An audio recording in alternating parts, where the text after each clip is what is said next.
On today's episode of the Nostalgia Test podcast, we finished the Metallica Eras series by putting to the ultimate test the Legacy Era. As long as it says Metallica on the record, it's Metallica. Lars Ulrich.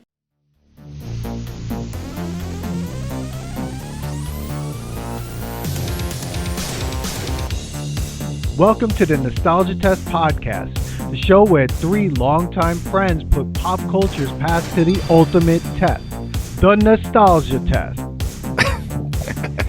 That sounds like something he would say. Exactly, that's what I was looking for. Not surprised. Welcome to the Nostalgia Test podcast. I'm your host, Dan Dissinger, here in LA, and I'm here with my longtime friend and co-host, Billy D'Elia there, North Carolina. Hello. Billy, what's up? Nothing much, bro. How you doing? Good, and looking forward to this. Actually, this wasn't as terrible as I thought it was going to be. Manny definitely is not here because Manny would not medal probably to these. So we're missing Manny, but we have Jeremy, longtime friend, podcast all-star. He's been here since the beginning. If you go all the way back and listen to Jeremy's episode when he did Mrs. Doubtfire, that was a hot take episode where Manny had a lot to say about Sally Field. And, and then Jeremy has been here on the whole Metallica Eras series. Jeremy, welcome back. Thanks, Dan. Thanks, Bobo. Love the photo behind you and Billy. Yo, you and Billy have a great Duck wins. His is better than mine. Thanks, co-pilot. Oh my God. But yeah, we are here to do the Legacy Era of Metallica. The last three studio albums they put out: Death Magnetic, Hardwired to Self-Destruct, and 72 Seasons. And that puts it to the test. We have decided, because of our sanity, not to fucking do Lulu. We're not doing it. God. It is, in our opinion, and really just not a Metallica album. I feel like it's just a collaborative, chaotic mess of garbage and gobbledygook. There's no need to put ourselves through it. I listened to some of it, just like the first few minutes of like a song or two, and then Lou Reed started doing his spoken word poetry, and I almost just like wanted to jump out of a window. It was horrifying. Dude, it sounds like a throwaway demo riff that a drunken old man is rambling over. Like, that's what it sounds like. It was interesting. Just went back and looked at the timeline that all these things happened, right? Because, Saint Anger was in 2003, and then it was 5 years until Death Magnetic. But that Which felt like forever at the time. An eternity. Now, of course, that was around the time we were finishing college and whatnot, so there was a lot going on. And then you had the Big Four concerts in 2010, in 2009, 2010, Lulu in 2011, Through the Never was 2013. And it wasn't until 8 years later, and almost 9 years later, that Hardwired came out. And then, I'm sorry, and 72 is 23, I think, right? Yeah, and then it was another 7 years between, until 72 came out. But in between there was only S&M2, which was a thing.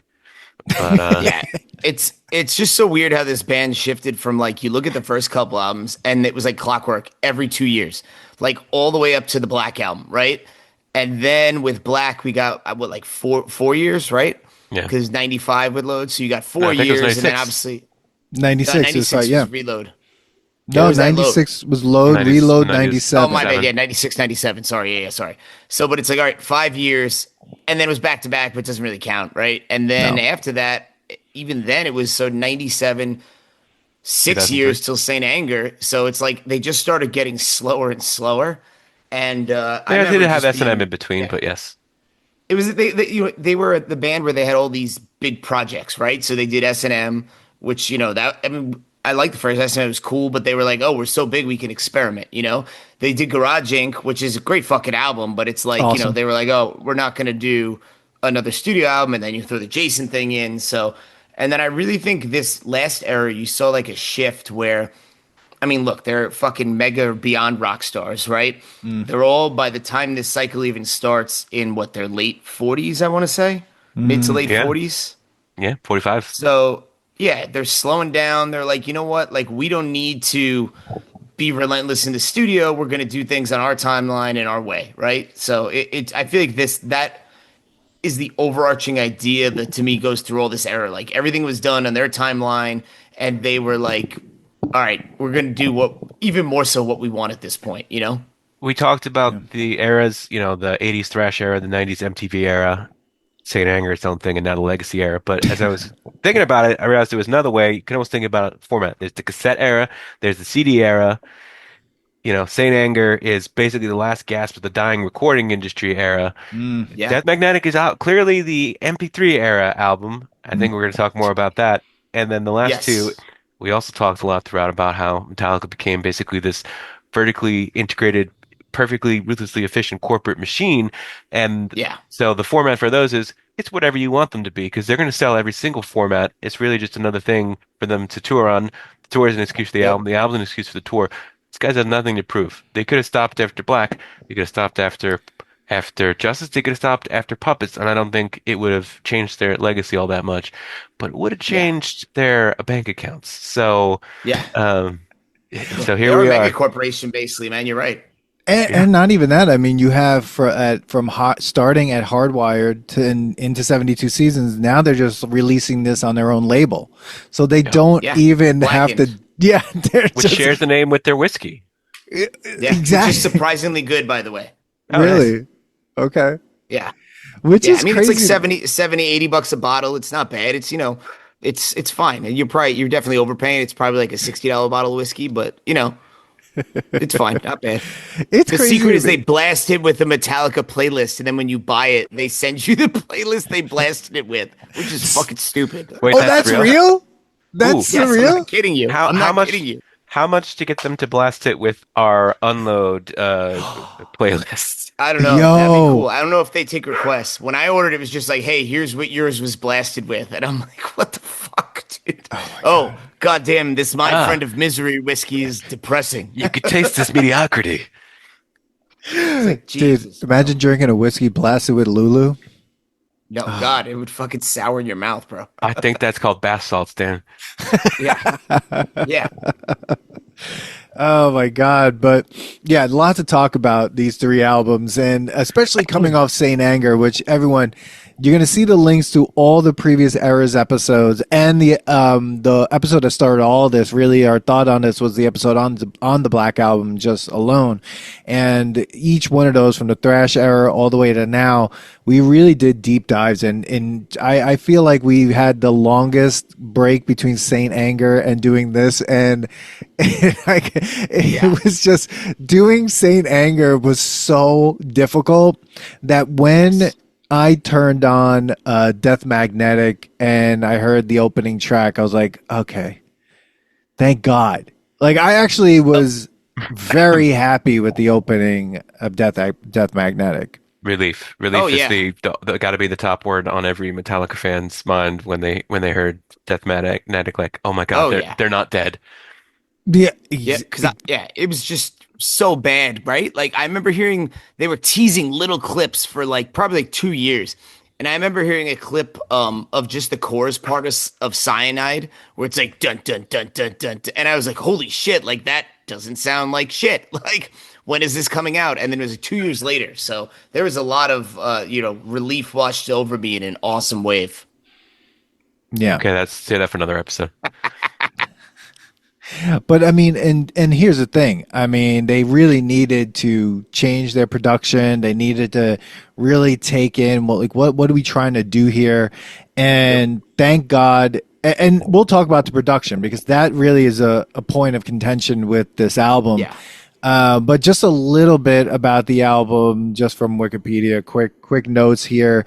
Just going ninth studio album by Metallica, released on the 12th of September, 2008, and produced by Rick Rubin. This is where they fucking just said goodbye to Bob Rock. And this is also the first album to feature Rob Trujillo, on the entire album. He wasn't just coming in off of we need to hire someone here. He is now part of the band, and he's literally getting some of the writing credits and everything like that. And this new album was recorded in many different areas, 3 different studios, Shangri-La as well with Rick Rubin, and it's 74 minutes and 54 seconds, and was it felt long. And I think this is my thing with Metallica, and I'm going to say this maybe at the end about this era, and also maybe some of the other, like around this era, and some of the problems that I find with some of these songs. But long album, but thank God Rick Rubin was there, who's produced Slayer. I mean, he's produced metal albums. Yeah. It wasn't like he's never produced a fucking metal album before. It was Yeah. interesting. And I Yeah. heard the. Oh, sorry, Doug, you go first. Well, famously, Rick Rubin, when he was producing Slayer, he said, "This is not Metallica. We didn't want to make it sound like that." But then all of a sudden, he became the hired gun to keep your career going, and so that worked out. It was interesting. This is something we've talked about since Load. No one ever said, I like that song Master of Puppets, but I wish it was just 2 minutes shorter. Absolutely not. But basically, since '96, it's been like, all right, that's pretty cool, but maybe they could have shaved the last third off. I don't know. Yeah, All 3 of these albums are between 74 and 77 minutes long. too Hardwired, long. for some reason, is a double album. What do you need to make a double album for it in this day and age? So that we know that we can skip Yeah, most of the second disc other than spit out the bone? like the last. Exactly. Yeah. Yeah, I don't Yeah. agree with that take completely, but I hear what you're saying. Mhm. We'll get into that when we hit that album. But yeah, and the other thing I read here, and I don't know if it's true, but apparently like Rubin is famously known for underproducing as far as like he's not Bob Rock, right? He's not in No. there going nuts. But I heard he basically just gave them their first 4 albums, said like, go home and listen to this. This is the sound you need to capture. Good Yeah. advice. Great advice, because I mean, really, Yeah. he is famously he's not part of the whole thing, because he's said to on many interviews, like, he doesn't know how to play an instrument, he doesn't know shit about anything. He goes in there and it's about like his taste, basically. Like, he's just like, Yeah. he knows what he likes, right? So when you Yep. think about even some of the Slayer albums he's done, I mean, you're like talking about Rain and Blood, like it's an unbelievable one. South of Heaven, another great one. Seasons of the Abyss. So he's knows what he wants to hear. He knows Yeah. what the audience is going to want to hear. I mean, he's done some of the best Red Hot Chili Peppers albums as well. So I mean, he knows what he's talking about. And in terms of songwriting, he definitely pushes people to write songs and write as much as possible when they're in the writing process. That's really a big part of his production approach as well. So Interesting. Do we Yeah. need to speak in defense of Bob Rock for a moment? Because whatever else, I don't think Bob Rock was really the problem. I mean, he became probably an enabler along the way, but that was just, I don't think I mean, anybody would have made a difference by the time look, 2003 rolled around. you're right, but I also think like Bob Rock did not help the situation. Like I think on the Black album, he's what they needed to punch them into the stratosphere, like we talked about, right? Right. But then, like to your point, Duck, he was an enabler of like their bad ideas, right? Like a producer, like you even seen like in the year and a half in life of Metallica, how much he's pushing them with like the Black album, right? And then you get to Some Kind of Monster, and he's not doing that anymore, right? He's like I think he just got too close to them, and I think that's the problem. Like as a producer, you need to have some outside perspective and not be like, these guys are my friends that I've known for 15 years and hang out with all the time. So And they it needed definitely a have more Rubin of that vibe. who had that level of gravitas and clout, who could, just come Yes. in and give them an outside perspective. I hear that. and Yeah. also someone Even though they like had Lars, Oh, go ahead, Billy. something about Lars. you lose me. We Yeah, did. there you go. They had Lars to be an asshole, I think you were going to say. No, I said they had Lars's dad to be an asshole, like when he told them to delete it and they didn't listen to it. So But I think you're right. Like Bob Rock, look, we talked about him during the Black album, and it's a great sounding album. I mean, it's great. And it's a joy. It's a fun album to listen to. Is it my favorite album? No. But I think you said like this idea, like he's friends with them. I think he just wanted to be part of the band. And I think that was a problem. yeah, Fifth You Beatle. know, saw that in Some Kind of Monster. Him and the therapist. This is kind of a random aside, but I think we touched on this in the previous episodes. I just wonder, and I guess as I was re-listening to the Legacy albums, I felt maybe there were some that kind of got in this mode, but I just wonder why they didn't especially as they age, make more songs in the register of sad but true, where they're not just, it's not just about, speed and the riffs. It's more about the groove. At that point, it really made me realize, I'm like, you know what? It almost makes Walk by Pantera sound like a Metallica song. They could do a credible cover of that. And she's like, I wish they had leaned into Yeah. that more. I mean, I think they did a little bit. Like, as you get into more of the albums, I think there are definitely Hmm. some songs that lead into that. But I agree. I think they could have done more of that. You know? Yeah. As I was listening more, I said, okay, I can see how this is kind of in that world, but Sad But True is just awesome, and it's Oh hard. yeah. It's a hard bar to reach. No, I It agree. is. And I think this album. I mean, we might as well dive into the album now. We've talked Sure. about like some shit, right? Like, I would say to me, like, I remember. And I was very vocal about this at the time where I was like, fuck, man, Metallica's back, bro. Because it was like, and I remember reading stories at the time where they're like, oh, this is the album that should have come after And Justice for All, which was obviously a stretch, but like people like it, this was not just like Metallica fans that like it, like, critics like this too at the time, Yeah. right? And it was more of a return to form. Like it jumps off right away. I can't remember the name of the first song with the heartbeat, and he's singing like the staccato lyrics, like, and right That was away, just your life. That was just your life. Yeah, yes, that was just your yeah. life. Yeah. And I think right away, like it kind of you're like, whoa, like this is, that like the lyrical pattern on that feels like it could be on Justice, they're Hmm. going right back to like that kind of stuff. So There, I just there remember was it grabbing me right away. there was some learning, right? Like you could feel like it's Yeah. like, okay, maybe if they had some better voices in the room on the Load albums and on Saint Anger, this is where they would have ended up. It just took them like the better part of 10 years. Yeah. Yeah. And I think that was what was so surprising when I went back to listen to it. I was like, it. I don't believe that this would be the next album after Justice. I think the Black Yeah, I Album agree. is fine, but I I agree. do agree with what you're saying too, Jeremy. It's like there's something that they lose in Load, Reload, Saint Anger that they attempt to get back in Yep. this era, and that True. is that groove. Like they don't know how to get back. There are riffs in both this album and Hardwired where like you feel it, it's there. Like they're like "Dun-dun-dun, dun-dun-dun, dun-dun," and you're just like, and then all of a sudden they do these like open chords, and I'm like, no, Yeah. no, no, no, no, no, no, no. Like it, Or it'll go on for like three measures and you're like, no, I want more of that. Like, yeah. I'll tell you, I'll tell you one thing that is maybe noticeable or not noticeable is Lars's drumming is not a distraction in a negative way in this album. That is always a good sign for a Metallica album. yeah. Absolutely. I mean, and that was the huge issue with Saint Anger is what this album isn't. And well, one, the production level and a lot, and that their solos are back. There's a lot of different things. But Yeah. that I think Rick Rubin was it this album that he said like that he made them all like know the songs before they recorded them. Like everything was Yes. down. Everything was ready to go before they went in the studio to record. There was no Which was fucking the like exact opposite No approach noodling. of Saint Anger. oh, Saint Anger was just like, all right, do, and then, like they were like, they're not a jazz band, they're They fucking pro metal. tooled the No? shit out of that album too. Like, take that and smash it with this, and here we go. Like, yeah, it was not. They did not feel like well written songs. No, with Death Magnetic was I thought they were really well written. I enjoyed like listening to. Truthfully, like to me, the worst song for me, or the song that I would have skipped was Cyanide. I don't know why. Like everything Yeah. else kind of was like did really quick and like kind of got there, and then that came in and was like, "Yep, this is the song I would have skipped." But Interesting. I really That's a good liked chorus, it. man. Not saying Yeah, it I isn't. do like It the just chorus. does. Yeah, It I just, hear you.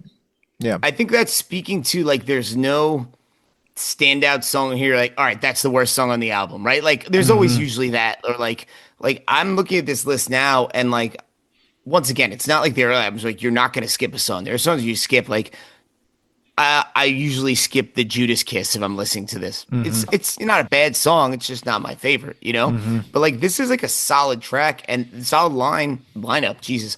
And there is some of these songs have worked their way like permanently into the set list. Like I know they play All Nightmare Long a lot, which is a great fucking That's a song. good one. Good song. You know, Yep. And even like The Day That Never Comes, which is the lead single, which is like more of their like slow song, but it's getting back to like that's clearly in the vein of like a One or Hmm. Sanitarium, you know? Hmm. But once again, it goes on a little long. And then they definitely lean heavily into the Iron Maiden harmonic guitars during the solo at the end of that one. Well, that's not Yeah, necessarily a bad thing. yeah, No, no, not bad. That song's too long though. Yeah. yeah. All these songs are very long, except for Yeah, My Apocalypse, which I'm like, yes, 5 minute that's the song. best song on the album. Yeah, That's exactly like that's what I'm talking about. Like you get to that song and I'm just like, okay. But I mean, you're talking about like a not there's like a 9 minutes and 57 second song, Suicide and Redemption. I'm like, okay, it's good. It could be shorter, because at a yeah, certain point you're just like, unless you're Meshuggah and you're gonna change it up 1,000 times, like I can't listen to this all the way through all yeah, this like time. Let's move. And the other thing was funny in this era is like you start to look. James is a great singer and a great lyricist, but at a certain point you're just like, there's only so much I could hear about misery coming from him over and over again, and Well, he just was going like to rehab a lot in this era, so there was plenty to be right. had, and divorce and whatnot. True. He's getting No, married again, so there's more to be had. yeah, it was very emo this era. yeah. No, it's true. I'll tell you what I I do thought. like Go ahead. My Apocalypse. I agree with you, Dan. I think to me, sorry, Duck. I keep talking over No, oh, you. good. My bad. Um, to me, that is my favorite song on this album because that's like that is a thrash song, right? Yeah. And I think you could make the argument that that is the first Metallica thrash song since Justice, because like you get I would close to agree. it a little bit on the Black Album, like with Through the Never, but like no, like not the same. Like this to me, like they were trying to write an old school thrash song, you know? Yeah. No, I would agree. The I would first entire agree. Steve. I think, it's certainly true of this album. I think it ties in with what we talked about, bringing in Rubin to, kind of right the ship. And it's true at the time, the whole era to some extent. There aren't a lot of big misses. There's no Low Man's Lyric, right? There's no Mama Yes. Said. I'm sorry, but that's probably because there aren't a lot of big swings, right? There isn't anything that's really Yeah. quite left field. They've expanded their comfort zone maybe, but they're still in the comfort zone. Yeah. Yeah. That's fair. Yeah. Duck, what's your least favorite song on the album if you had to pick one? Me and Dan have said what ours, if we had to pick a least favorite, like which one would you, not that you don't like it, but oh, you're going to skip it. I really didn't need another Unforgiven, and I don't think it has Oh, anything to it. totally But forgot about that. um, I'm the hot take for me. I actually like that song. that's all right. Otherwise, yeah, I don't know. Like this one's pretty even. Um, I had mixed feelings on Broken, Beaten, Scarred. Having re-listened to that, it's just it's all right. Hmm. But yeah, Is that not the a. one that's what don't kill you, make you more strong? Is that one? That sounds right. Yeah. It's been a That's long that's time kind since of a I've. dumb lyric. Yeah, but I mean, Not how it says it. not a lot of turds in this punch bowl, but also not any genre-defining masterpieces. But how many of those do you get? And they've already had a bunch. Yeah. Which one is the instrumental? Because I'm reading some of this. I It's forget which one. Suicide and Redemption. And Ah, that's that's right. what you're it's 9 minutes long, but it's not like To Live Is to Die where there's like 17 changes. It's the same fucking two thing. There's like two parts to it that they play too long. See, Yeah, If you're gonna make it Suicide nine and minutes long, it's Redemption. gotta be interesting. this is It's my gotta problem. be Yeah. Orion, To Live Is to Die, Call of Cthulhu, you know? This is That's what not I was that. gonna say. Like and this is my whole thing with this whole era is that the instrumentals they were so good because you had someone like Cliff Burton who understood how to fucking write a song, an Yeah, instrumental. compose exactly. And without him there, you don't get the instrumental. Like Orion, I listened to it again today and I'm like, fucking love this song. And it's just Yeah. so good, and it just, these instrumentals just do not make sense. And, they're good, but they gotta be shorter. Do a shorter one. I mean, here you have Mike Portnoy from Dream Theater said, this is hands down the best Metallica album in 20 years. This is the Death Magnetic. This is the one he's been waiting for him to make since Injustice for All. And yeah, and thumbs up for the for them doing the first real Metallica instrumental in 20 years since "To Live Is to Die." People hate Mike Portnoy, don't they? Don't they almost as much as Do you Dave think if Portnoy? Dave, No, no, no. yeah, Oh wait, Mike Portnoy. Did I Mark, I say? know. I said You okay. said Okay. Mike. You from said Dream Mike, but I Theater. said, but no. I think there are. I'm sorry, I was being flipped, but there's a contingent of people out there who kind of hate Mike Portnoy. There's more people who hate Dave Maybe. Portnoy. It's just the name Yeah, Portnoy. yeah. Portnoy's complaint. Shut the No fuck one up, likes you. Portnoy. No one cares. Yeah, yeah. Him and his pizza reviews. Hey, he reviewed one in our hometown. He Oh, reviewed Mac and Manco's in Ocean City, Duck. My parents didn't like the review. Well, they're boomers. They don't like anything. Yeah, exactly. But I will say my hot take on this one is not a bad one. It is like I know Unforgiven 3. You're like, oh, why are we going back here? But throw the title aside, and Dan, it reminds me of like when we talk about movie reboots, where like if this was not called Unforgiven 3, I think it gives you a different opinion of it. Because like yeah. the Okay, song then don't itself, do it's it. got a very good slow build to the crescendo of the solo, and this like where I will say, obviously, you're going to tie it to the first two Unforgiven songs. Like, I think this solo hits not obviously it's not going to hit as hard as Unforgiven one, which is like just fits so well. But it's once again, Kirk is not trying to do anything crazy here. It's like the song is building, and then the solo just takes it to that next level.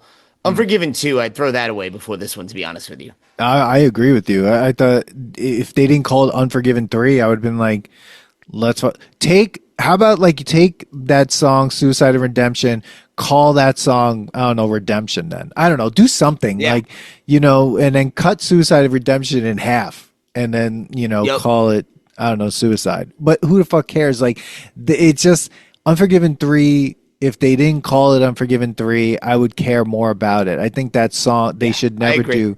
If I see an Unforgiven 4, I'm gonna be pissed, like very pissed off that they ever do that. Unforgiven. If they do that, I'll be even more angry. I'd be like, why do they keep doing this to us as They fans? dedicated to Paul Walker, so you can't say no. Bro, here's the big elephant in the room is like you said, I better not see another one. Like, will we see another Metallica album? And we'll talk about that at the end. Yeah. But like that is this specter hanging over this whole era. Yeah, right. So let's talk about just real quick also the production on this, because this has been the big gotta hit that. problem that everyone was like, the production. Like hot take to me, like, okay, maybe, yeah, sure, it's loud, it's compressed, highly compressed, and whatever.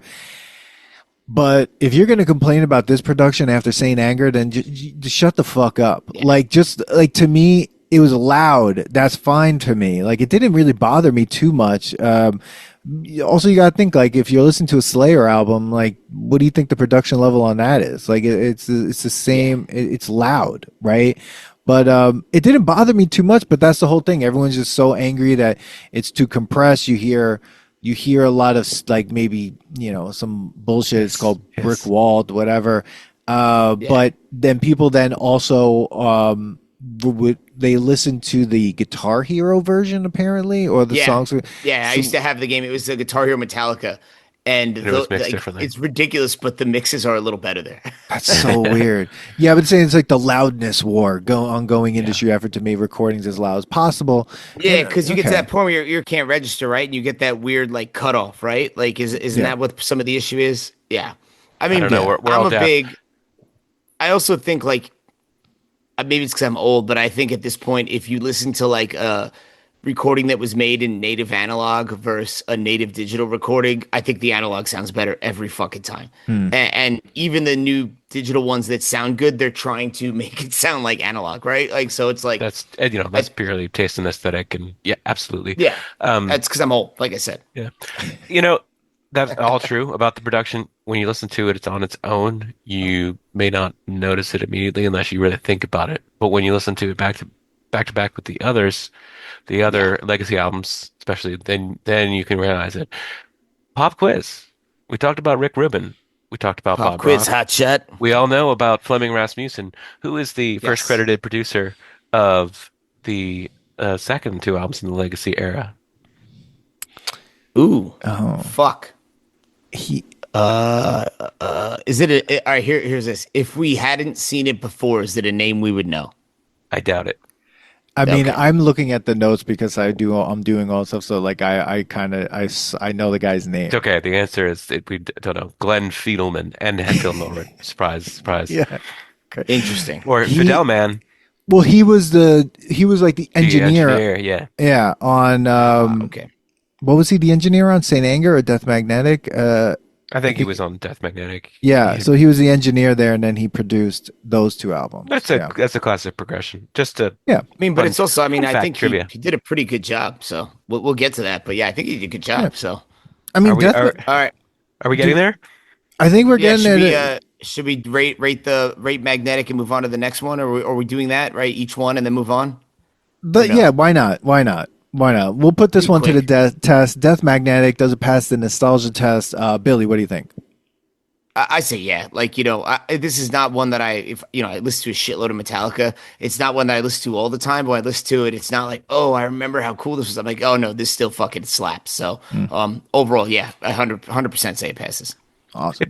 passes based on nostalgia. This was of these albums the one that I had listened to the most in the time, and it did take me back and being like, okay, these guys still got some life left in them, and so it brought back the positive vibes from that. But revisiting it on his face, it's not. It's got something to it.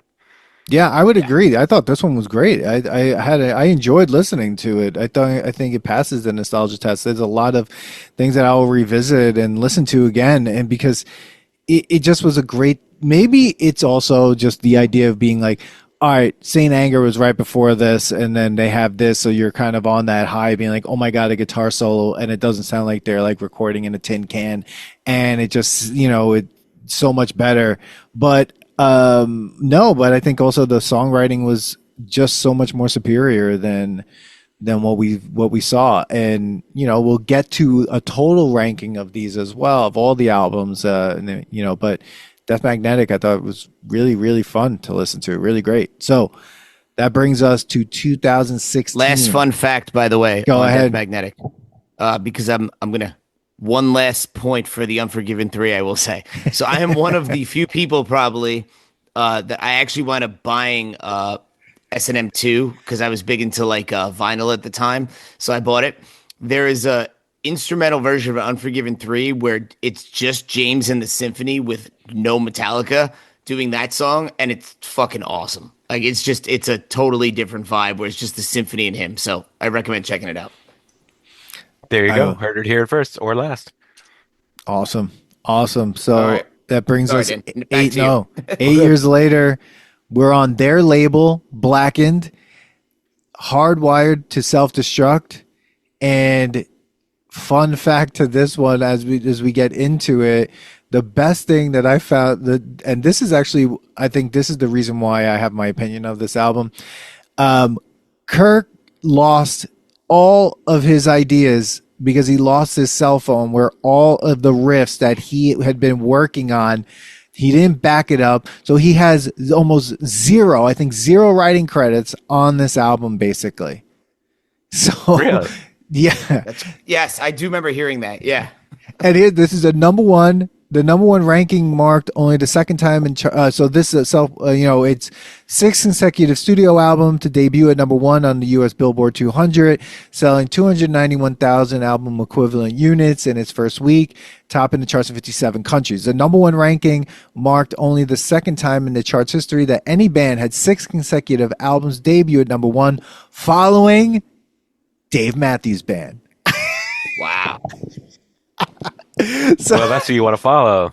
that so there we are. The album comes in at a slim 77 minutes and 42 seconds. 30 seconds Jesus. longer than the one that followed it. But this is a double album. And this is a fucking double album, and it really doesn't need to be. So, guys, Hardwired to Self-Destruct, initial thoughts, and anything like, I mean, it's just, go ahead. Listen, we got 6, but it's still just 12 songs, They're right? both 12 songs, both this and 72 Seasons. So why make it a double album?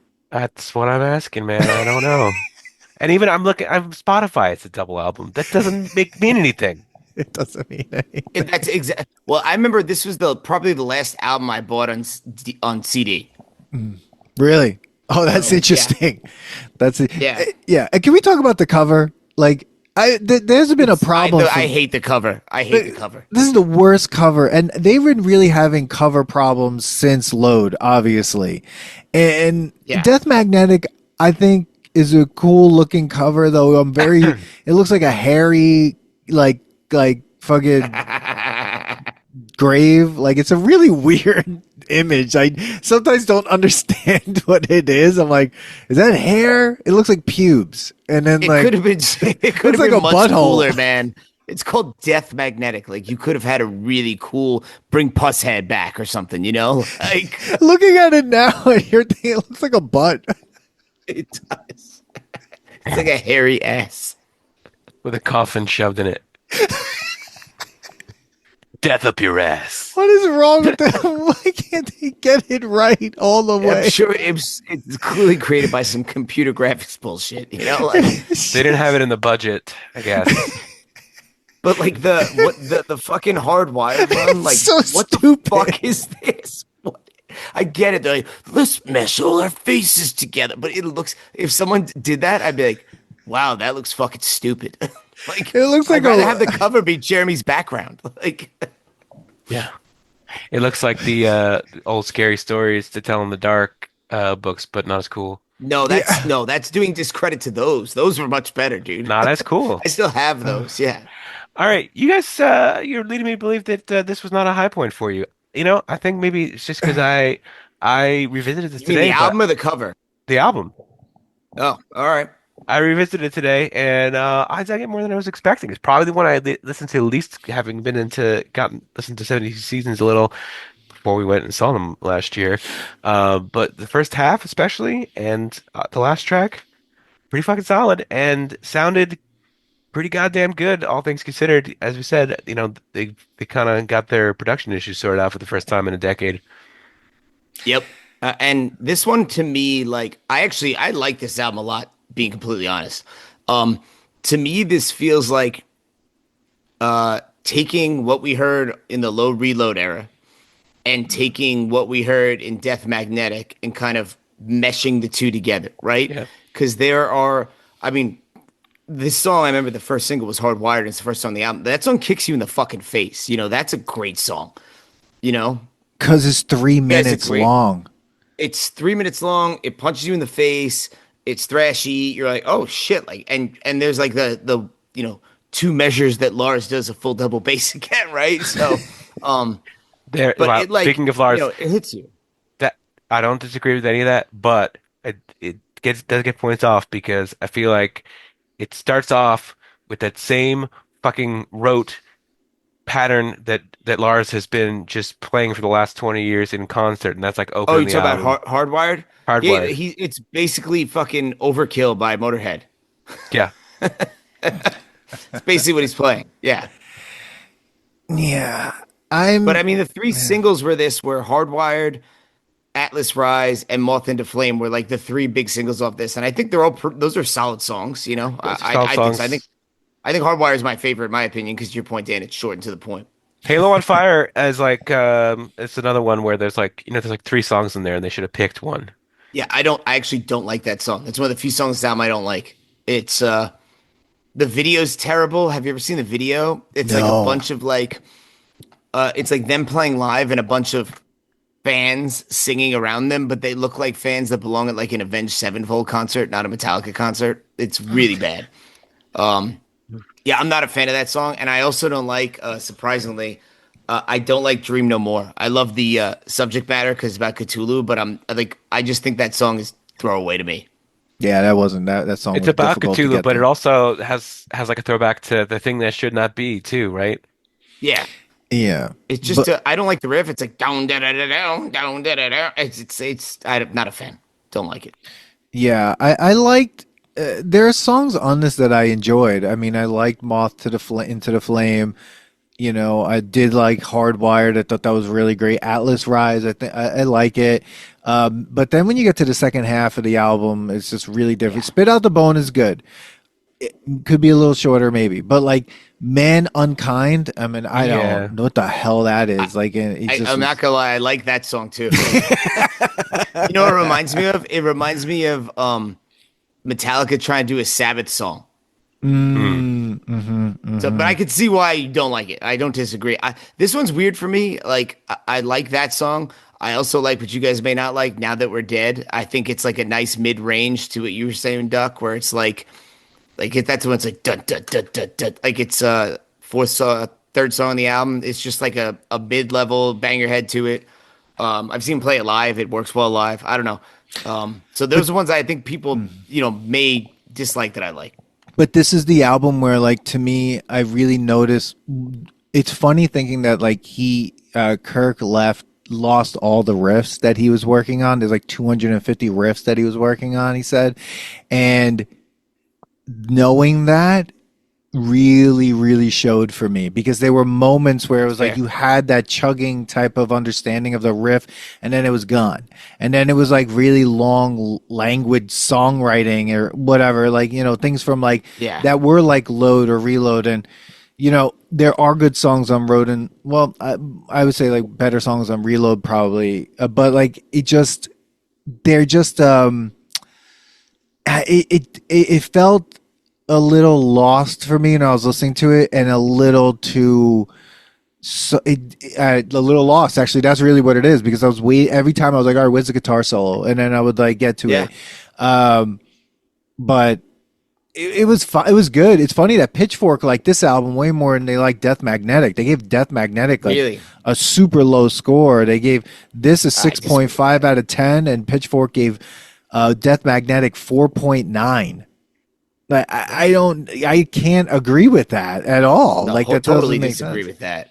Yeah. There's so many more throwaway songs here. Like even the ones I mentioned I like that you guys don't like, but like Murder One, like about Lemmy, throwaway song. That song's terrible. And it's such a bad it's bad really tribute to Lemmy, and you're just like come on, guys. Like, and it doesn't sound like a Motorhead song. Like if you're gonna do a tribute to Lemmy, like do a song that sounds like Motorhead. Am I Savage? Throwaway. Here Comes Revenge? Throwaway. Like who wrote these song titles? Like an 8th grader? Here Comes Revenge. Am I Savage? Like what? Like come on, bro. Well, if this album was like 8 songs long, or so like I'll give them 8. Like it could be a lot stronger. But you're right. Like I mean, look, even like Joe's, I can't say Confusion. The song I think is fine probably, but like if I remember it right. But like even the title's just dumb. Like even the title, they really just were like, "Am I Savage?" Okay, Murder One. Yeah, that sounds good. Yeah, there's like it's probably way too open brainstorming. Like, I agree with you. I like Confusion. I think it's a solid song, but like, like weird title. The video that goes. This is the other thing. I don't know if you guys remember, but they put out a video for every song on this album.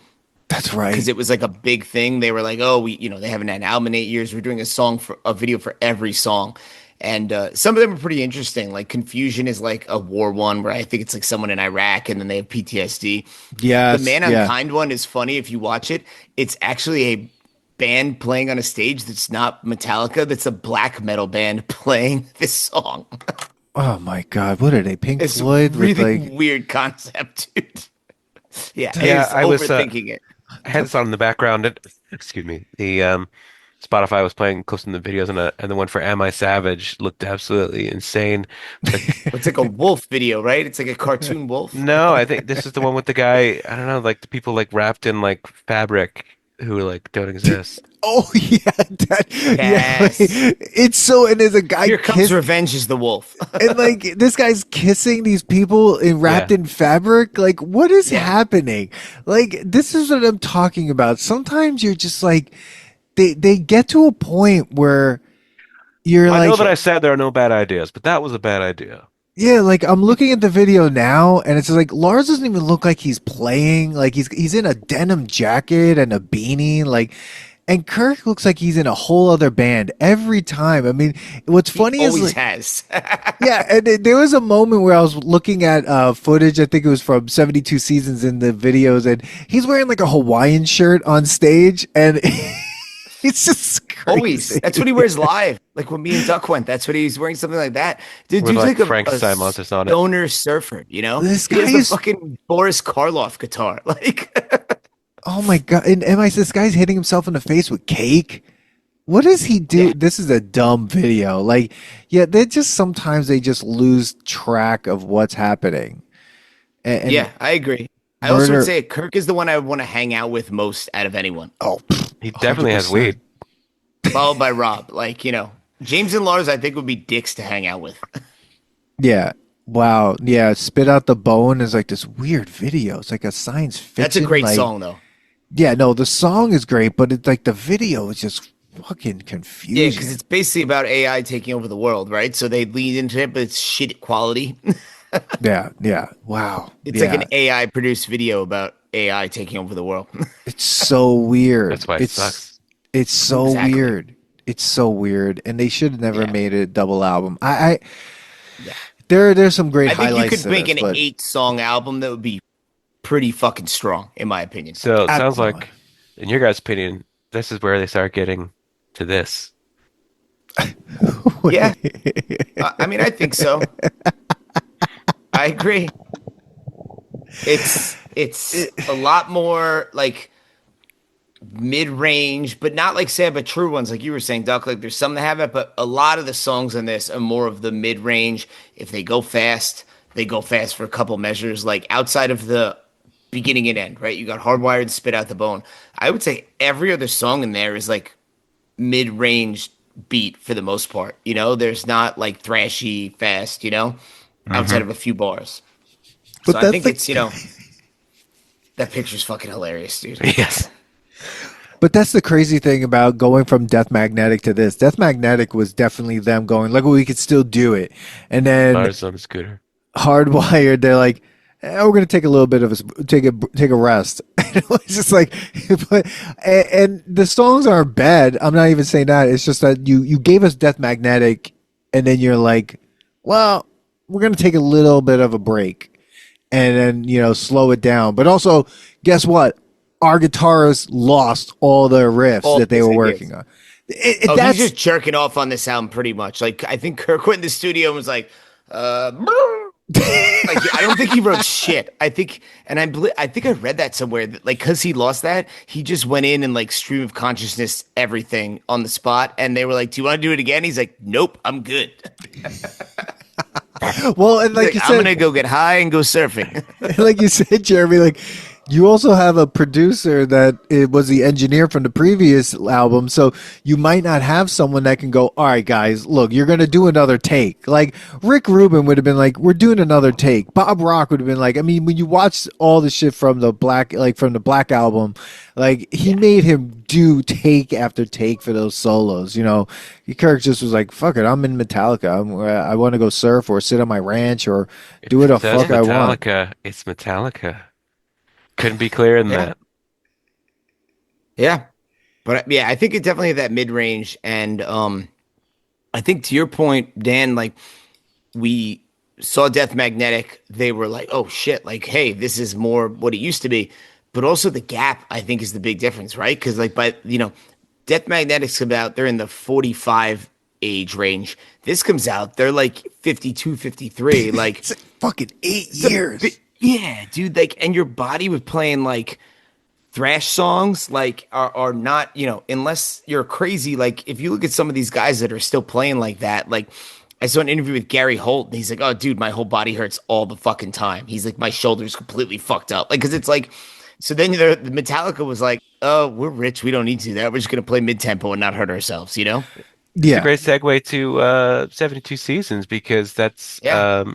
that's the age that they're approaching. Although they're 60, but they're probably at least 72 physically. Yeah. Yeah. Well, let's put this one to the test. Hardwired Oh, to yeah. Self-Destruct. Does it pass the nostalgia test? And this is the last album that we could do the classic nostalgia test because it's 10 years old. So the next one will be nostalgia test. Now, projecting into the future, will 72 seasons continue, like be good in 10 years or just nostalgic or whatever? So does Hardwired pass the nostalgia test? Let's start with you, Jeremy. It's hard to be nostalgic for something that you didn't remember. I was pleasantly surprised when I revisited it, having only listened to it a little, that it was better than I thought it was going to be. But I don't know. We don't get the relief from that we got from Death Magnetic. There's some good stuff on here, but this the entire legacy of Metallica, you cut this out and it doesn't move the needle. So Mm. So just nostalgic, or even worse than that? I don't Take know it or that leave it. I don't think it's nostalgic or it's bad. It's just it is what it is. It's just there. It's It's a just there. meh. It's it's Guys, there. Jeremy has found a way to not live within the confines of the nostalgia test. If anyone was going to do it would be him. I He questions question the the rumor. the parameters of the nostalgia test every single time, If Bubba. you We got know a this problem about with you. our parameters, you can get the fuck off the show. Okay. Billy, what do you think? I mean, for me, it still passes because I'd say there are at least 5 songs here that I still would want to listen to. And for me, there's a lot of, filler bullshit, like we said, with this whole era, but like it's still one I listen to the songs I like on this fairly regularly. So for me, it This passes. this would pass if it with editing it would pass without a question. But All right. So if there are 6 songs on it, would it pass? if there were 6 to 8 songs, it would be a tight banger. All right. There you go. That's all I Yeah, want. I'm gonna say that It was it's 45 to 50 minutes long. 70 fucking 7 minutes. It's insane. But I would say that it's just nostalgic to the point where like I don't even know how much I read to those songs. There are songs on, but it's not something that I'm like gonna go search out to listen to, right? Like I'm gonna put a Metallica album on, I'm gonna put this on. But if it comes across on like a playlist or like after I've listened to another album and one of these songs comes up, I'm probably, unless it's Man Unkind or, something like that, I'm not gonna pass it over, but it's weird because Metallica, and we'll talk about this in the end, like Metallica does this to us as fans, like now. This is what they do. And what's funny is like we want them to continue to do something like Death Magnetic maybe still, or, whatever. But they just maybe, yeah, physically can't do it. I know people look at bands like Tool and they're like, well, they're still doing something complex. I feel like Tool's just been playing the same song for their entire career and they've never stopped. So Fuck it doesn't Tool. even fucking matter, you know. Yeah. But They're like some kind of tool. they are. But and they're fans, oh boy. But yeah, it's just nostalgic. But which brings us now to the album that came out 3 years ago, 72 seasons, and you guys saw them. You saw them on tour with this album, so it's going to be pretty interesting. And this album comes in at X Cool 77 and 77 minutes, 14 seconds on their label. Blackened came out April 14th, 2023. Produced by Greg Fidelman, I guess, as well as Fidelman. Fidelman. And Fidelman. the album generally received positive reviews from critics, who mostly praised Hetfield's lyrics and vocal performance, but criticized the album's length. So, received 3 nominations at the 66th Grammy Awards, winning Best Metal Performance for the title track 72 Seasons. It also won the 2024 iHeartRadio Music Award for Rock Album of the Year. Just to go back to both of the other albums, the Hardwired, I think, also won some awards possibly, but I know Death Magnetic did.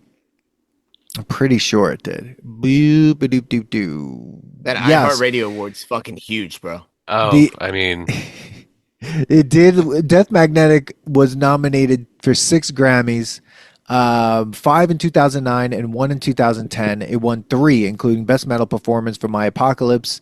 In support of the album, Metallica embarked on the World Magnetic Tour, blah, blah, blah. So, yeah, it did win 3. They won 3 Grammys for Death Magnetic. So, 72 seasons. Here we are. Their latest album. Can we talk about the album cover real quick? yellow. It's fucking stupid. It's AI bullshit. That's what it is.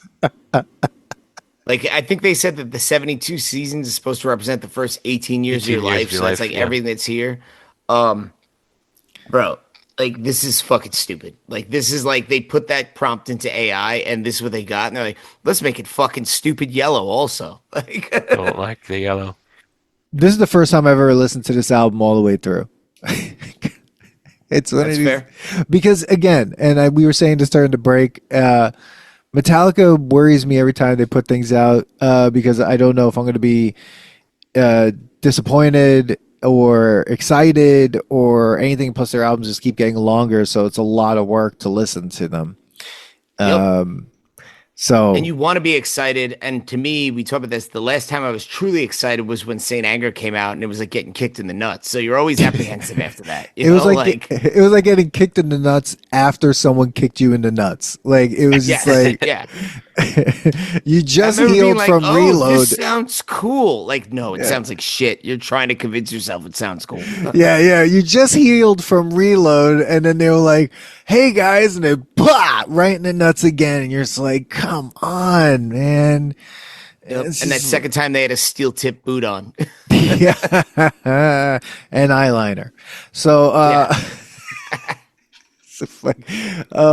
But 72 seasons. You know, I mean, Billy, you said we have to talk about the song titles, so let's start there. Let's talk about those song titles. Like some of them are fine, but then there's really dumb ones.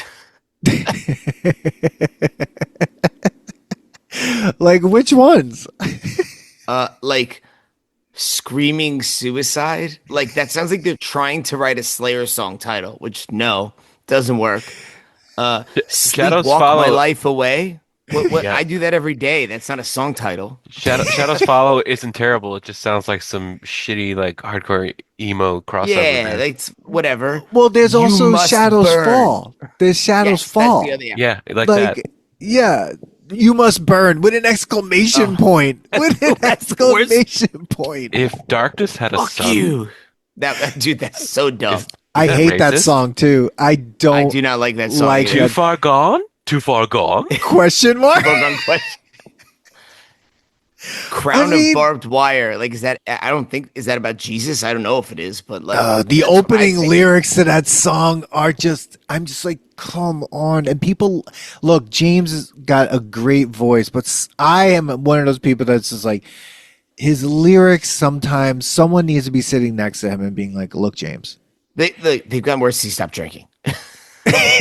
It's like, I this also is feel not like good. his voice took a step back on this album. You could say that it, got a more edge to it, but he just sounds old and hoarse. I could agree with that. I thought Like an on, old horse? He sounds like an old horse. Put him in a We shoot did- him, yeah, take we him didn't back, talk shoot him, about put it him in on- the factory. We can talk about a Hardwire, but I thought his voice on Hardwire was good. It was like that good, like gravelly, older voice, But I agree with you, Duck. It took a step back on this one. But I mean, he's 60 years old and he's been screaming for 2/3 of his life, so and smoking and drinking. But He doesn't drink anymore, but he smokes a cigar because they always get Instagram videos about that Yeah, where it's like, like James in taking a break between and smoking a sets. cigar. Yeah, Drinking a cup of coffee. yeah, Yeah, no exactly. matcha. Oh, Drinking like an matcha? old man. Oh, he drinks matcha? I think so. He's got like That's the crazy amazing. cup set up with the straw and everything. Oh, that's and amazing. he just got engaged again too. Underwater. I thought you said to Yes. water. I just said, oh, to water. But I mean, Lux Aeterna, that's the name of the song? Lux Aeterna? Yeah, I like that Turner. song.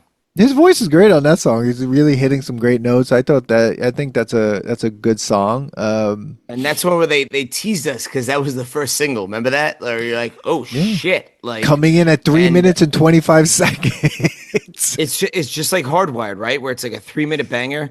And this one felt to me like it very much borrowed from the new wave of British heavy metal, right? Like their influences, like they even say, like the last verse, he says, "Lightning the Nations," which is the name of the Diamond Hand album that had "Am I Evil" on it.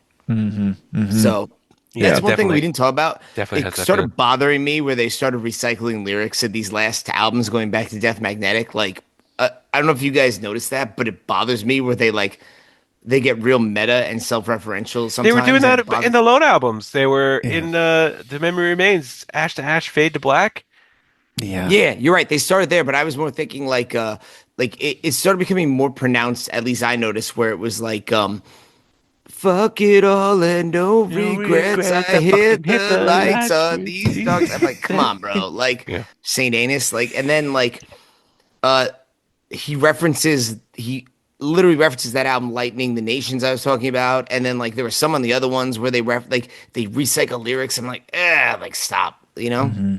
Yeah, yeah. It's a weird album. There's something about it that I enjoyed a little more than Hardwired. I think it was because Kirk is like, I'm gonna go crazy on this. I have all these riffs. I didn't get to write fucking goddamn thing on the last album. So guess what, everyone? Here's every riff ever. And so that was cool because you had that, but Yeah. again, there's just something that they're like inching towards with their songs that's from the thrash era, and then they don't follow through with it. Like this, like like I think it was the song that I don't really like, and this is what got me so pissed. Was like, oh, if darkness had a sun. I think on that one there's like there's a chugging type of riff at a point, and I'm like, oh, it's like and it's like. I'm just like, okay, you know, like, what are you doing, guys? yeah, like, what are we doing here? You know, it's like when it's like that Sepultura song on Arise when they Oh yeah, that whole part, is that dead embryonic cells?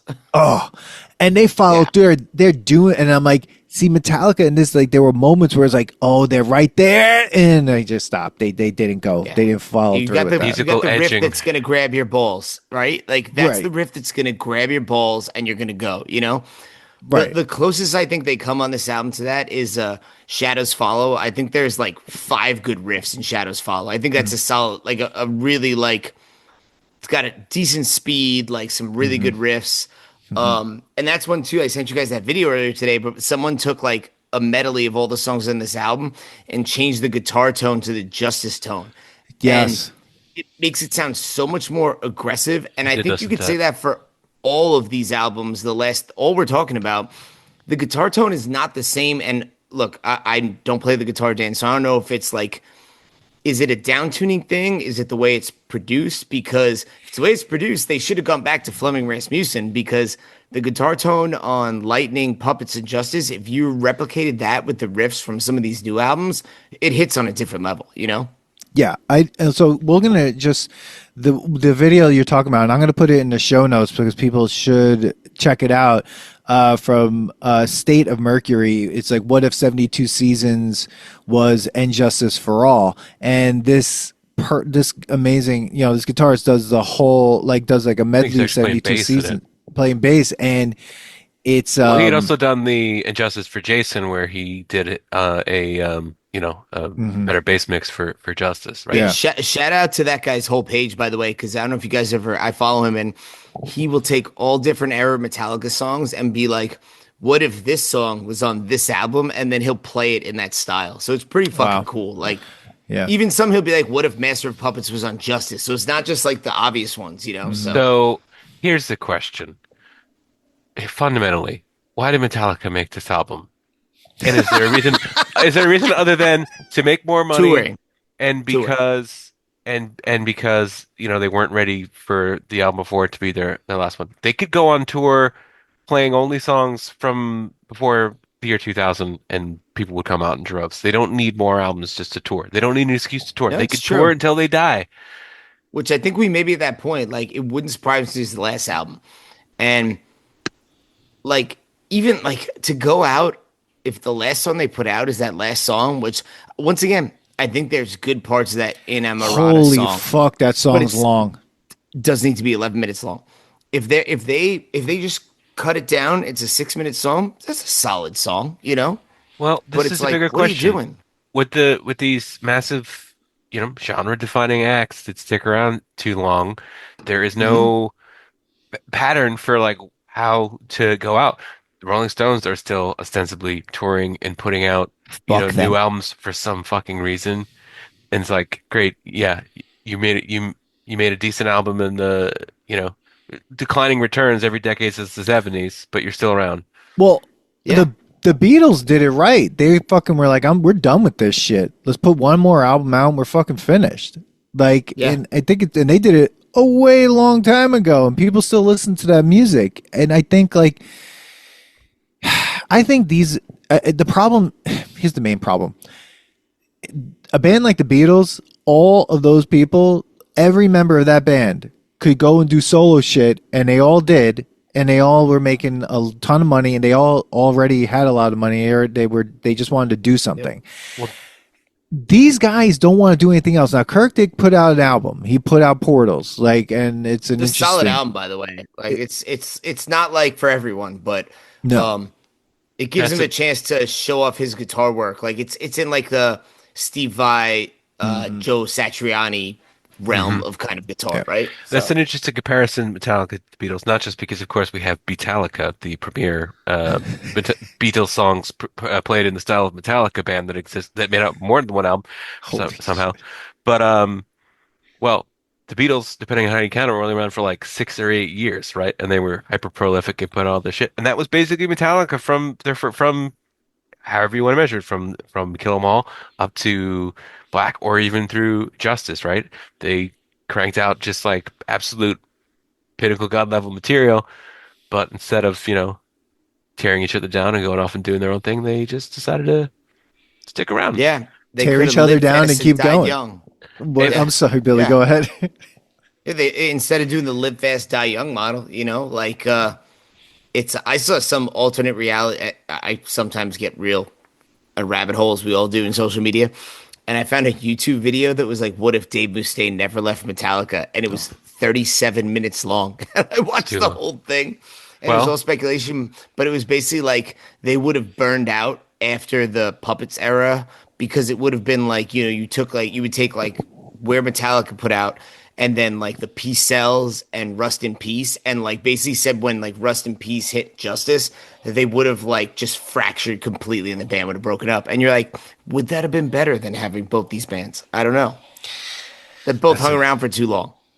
I mean, it's a really good point, because it's like, even though 72 Seasons, it's not a bad album, it's not a great album. I do think I like it more than Hardwired by very slightly, but They're very similar albums. yeah, that's the thing. They're very similar. The only thing that's different is Kirk's writing on it.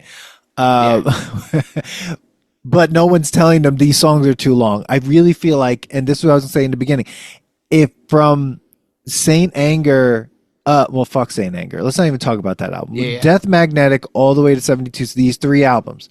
If they just went in the studio and were like, we're not allowed to write a song longer than 5 minutes, right? Or 5 minutes and like 15 That would be seconds, very something like that, right? beneficial. Yeah. That's it. That's all we're allowed. Then great. And you want to put one instrumental on there, fine. If that's going to be the long song, then that's the instrumental, but you're not 'Cause allowed you to can go skip over. it easily. Yeah, and you're have not at allowed least to go three over. different distinct segments. Yeah, and it can't go over 8.5 minutes.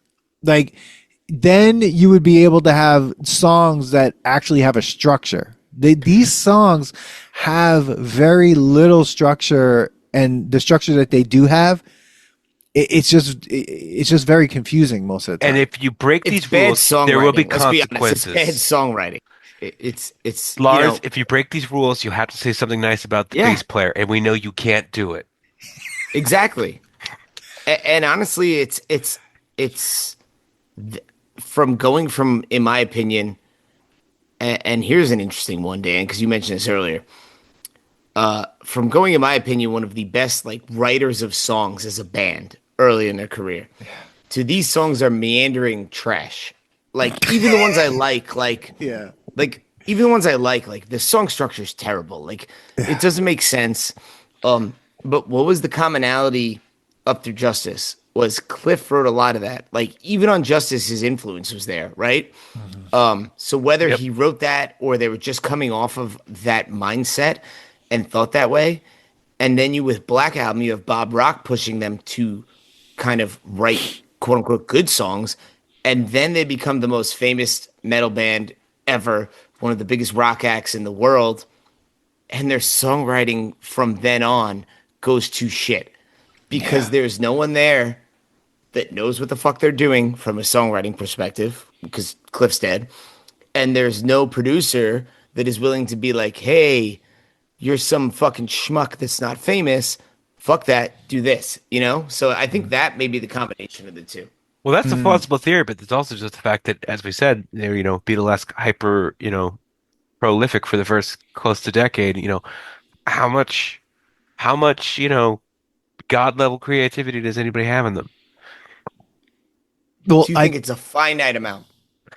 Because are we complaining that they're, not writing master of puppets again? Well, if they actually did, then we'd be like, why are they doing this shit again? We already heard that, well, is Yeah, there a there's a few band? bands that have. Yeah. What I do you was going say? to Sorry, ask that. Dave. What do you think, Billy? Like, are there bands that are still putting out and that have had a long career or longer than this that are putting out albums that are just like memorable to the point of like some of their best? I mean, look, I mean, Iron Maiden has put out, they didn't they put an album out like a few years ago? Yep. Yeah, like I 3 haven't years ago. listened to Yeah, it. Was it good? it was solid. It was fun. Like, Yeah. It was an Iron Man album. Yeah. See, that's what you I'm. know what you're getting with Iron Maiden. Okay, Like, so that's a good point, right? Because Slayer even said it. Like when you get a Slayer album, you know what you're getting. It's a Slayer album. There's one album that they put out that was like way different. Kind of different. the one with Bitter Peace on it. was like Diabolos and Musica. Yeah, which I don't even think is a bad album, but it's not. No, it's not terrible. Slayer album. Well, but the like First two songs that album are great. The intro, it's like dun dun dun dun dun dun dun dun. Yeah. Yeah. It's After like that, it goes downhill. yeah, exactly. Well, But two go of my ahead, Jim. favorite bands have been putting out albums for 30 years and are still doing it, and there's a lot of variation and they're still good. But I don't think we want to go down that wormhole of what they are. Well, you can't say that and then not say that. Oh, Guys, well, it's Jimmy Buffett. well, R.I.P. Well, Dan, you have to guess because at least one of them you like. Is it Wilco? That's one. Wilco. Wow, that's interesting. Radiohead. Moby. That's the other one. Not Moby. Fuck him. Fuck that motherfucker. Radiohead. Although not that they put out an album for 10 years, but it's coming. It's coming.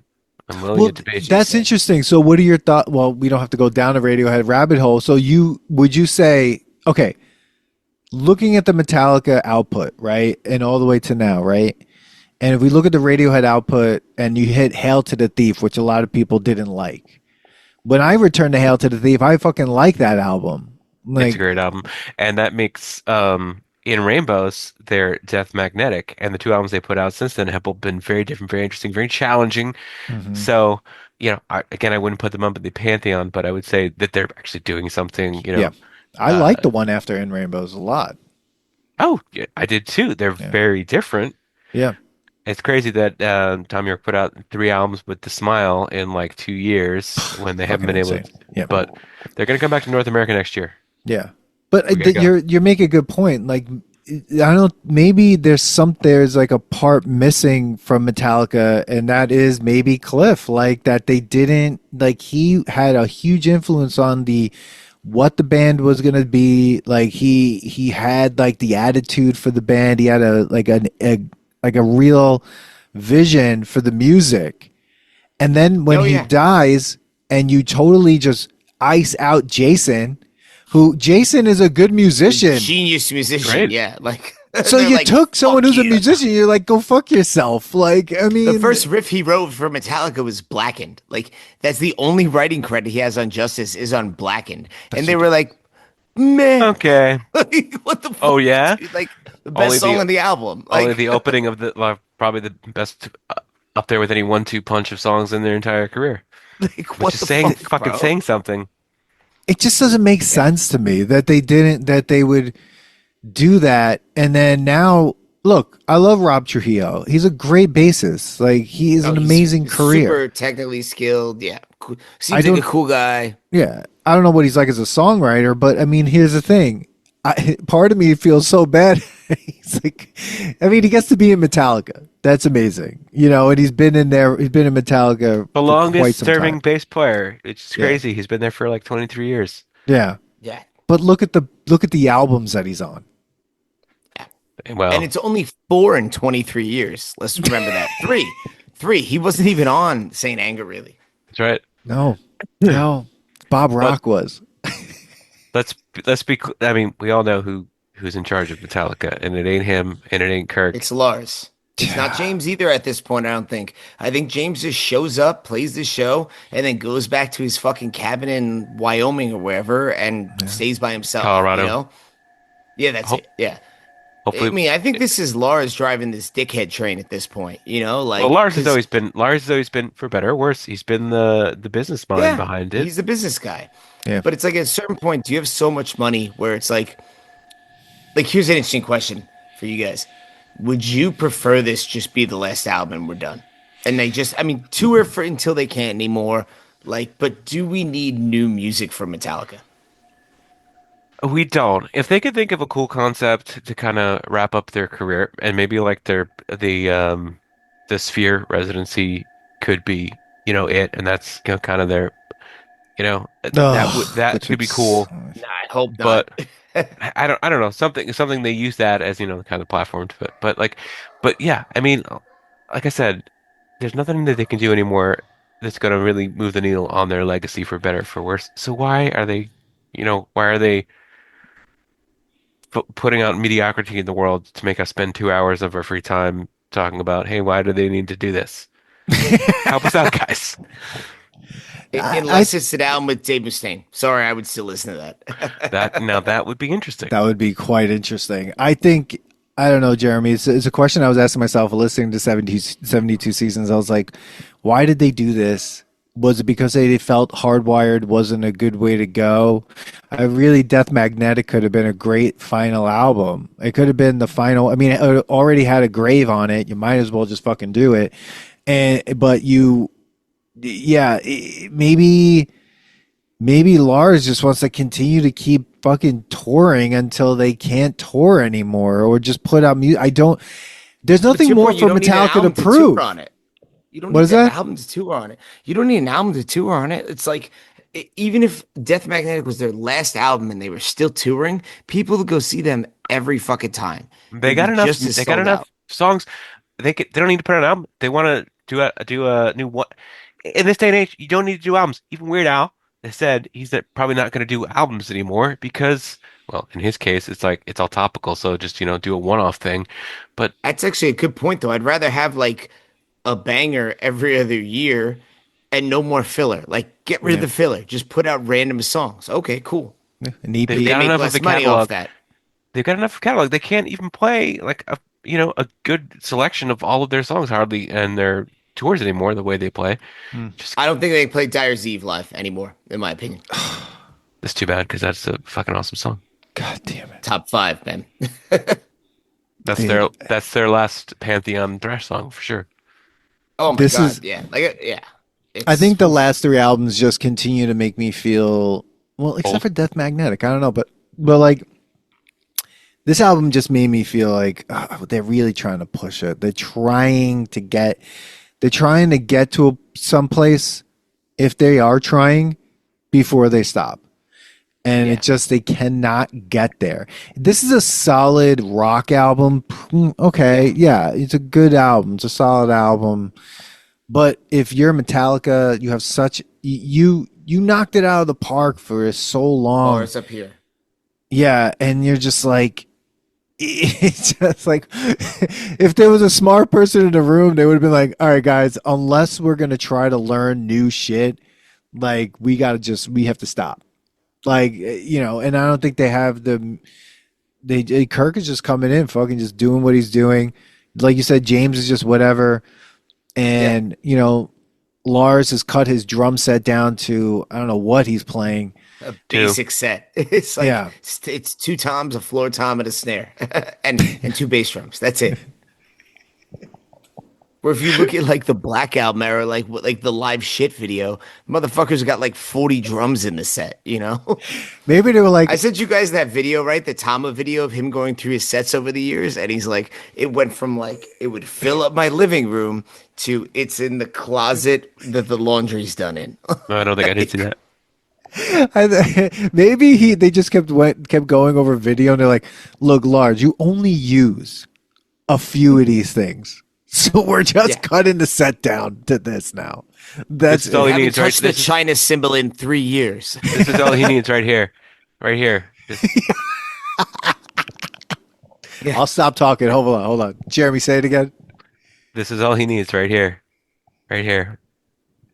Oh, One drum. Yep. it's auto framing. It's auto framing me, but you get it right there. One drum. Yep. One drum, one God. stick. One beat. Yeah. All right. So 72 seasons. I don't think we had much to say. I don't think we're going to be nostalgic for it in 10 years. Yeah. What do you think in 10 I will years? say the one weird thing I will say is I made fun of the song title, but actually kind of like the song "You Must Burn," even though the song title is ridiculous. I'll tell you what. We went and It saw has a this. really like talking about good riffs that go on for like four Yeah. measures. Right near the end of that one, there's a fucking insanely awesome riff, and then it doesn't go on long enough. There's so many animated videos for this album too. It's like I've watched they're none of these videos. they're if you go to Spotify, you watch them. It's almost like they turn themselves into like manga characters. We Probably went and cheaper. saw the tour for this, and I hadn't been seeing them in like 10 years, and it was awesome. And not it Yeah, they only wasn't played what 2 or 3 of these songs, maybe. I want to say. they did not play a lot of new songs. They opened with 3 songs straight from Ride the Lightning, which was amazing. Yes. Yeah, it was Creeping Death, Ride the Lightning, Bells, right? I think so, yeah. I mean, don't they Yeah, understand? I think all. Yeah, like it's like they know, and it's like it's not like Dan. We mentioned Iron Maiden earlier, and like one of the things when we saw Iron Maiden, you and me went that time, and it kind of pissed me off. Where it's like, all right, you put out a new album.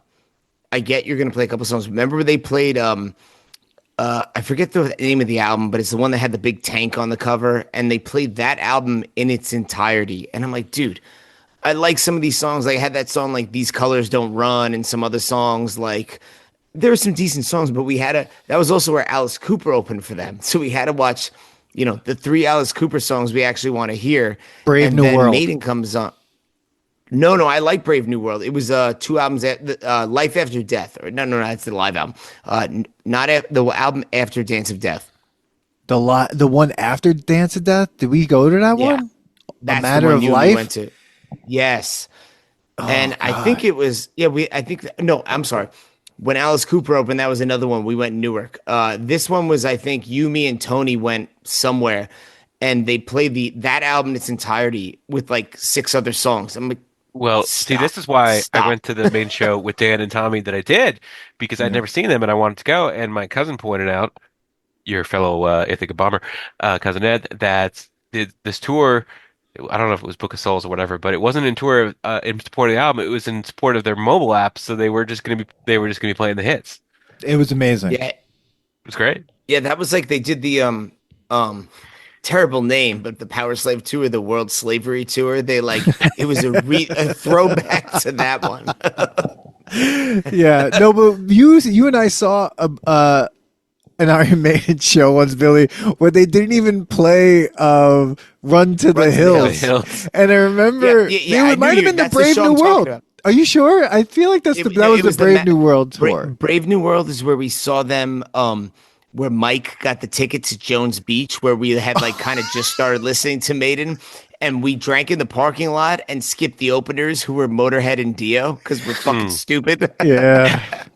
And No, then we yeah, went we inside did- it. And yeah, that was that Brave New World tour. It was like Matter of Life and Death, where there was like, they didn't play Run to the Hills. Yeah, Yeah, 'Cause we got saw really Maiden fucked 3 up with that times one, together. too. Yeah, we Yeah, got that's really why it's fucked up with blurry. that one. Where like we just like I remember just getting smoked out to a point where I couldn't even remember where I was. And Yes, then because like it was like, wait, they're playing this whole album. I'm getting fucked. yeah, no, then there was the Iron Maiden show we went to see where we stood. It was general admission and we stood That in was the- where Alice Cooper opened, and that's where they played like a regular show. Yeah, yeah, where we were like why aren't there more people here? yeah. There was totally out of the hand. floor wasn't crowded. It was awesome. We No, I got remember pretty s- fucking close. I remember seeing Iron Maiden at the Hammerstein Ballroom, which I felt like I was gonna die there when I What? saw them. Yeah, I felt like I Wow. was gonna die because like That's why You your moved. headphones are turned all the way up. yeah, you would move and then the crowd would like lift you because there was Mhm. so many people crammed into the Hammerstein. And yeah, that was fucking nuts. I'll never forget that. Jesus. That was wild. All right, so 72 seasons. What do you think? In 10 years, is it still good? Was it ever good? We gave up on Is it talking about it. Let's nostalgic talk about or- other things. I don't think that's a good sign. No, Yeah, I don't think this is a memorable album at all. I think it just like there are a couple songs that I'll listen to, but I don't know. Yeah. And I think you all agree, so we don't have to go around. yeah. I Sounds don't know like what to 72 rate. I think versions. I'm gonna go with Jeremy's new meh rating. he developed on the last one because it's like it's not nostalgic. I don't totally hate it, but it doesn't pass either. So it's just meh. Like Yeah. if I go to a show and they play Lux Aeterna, I'll bang my head to it. It's not bad or good enough to be memorable. Yeah, that's interesting. But Yeah. you're right. It's not at all. So, okay. Let's Do we rate the era? Well, Do we do there's the one. test on the I whole want to do era? one question that was sent to us by our good friend.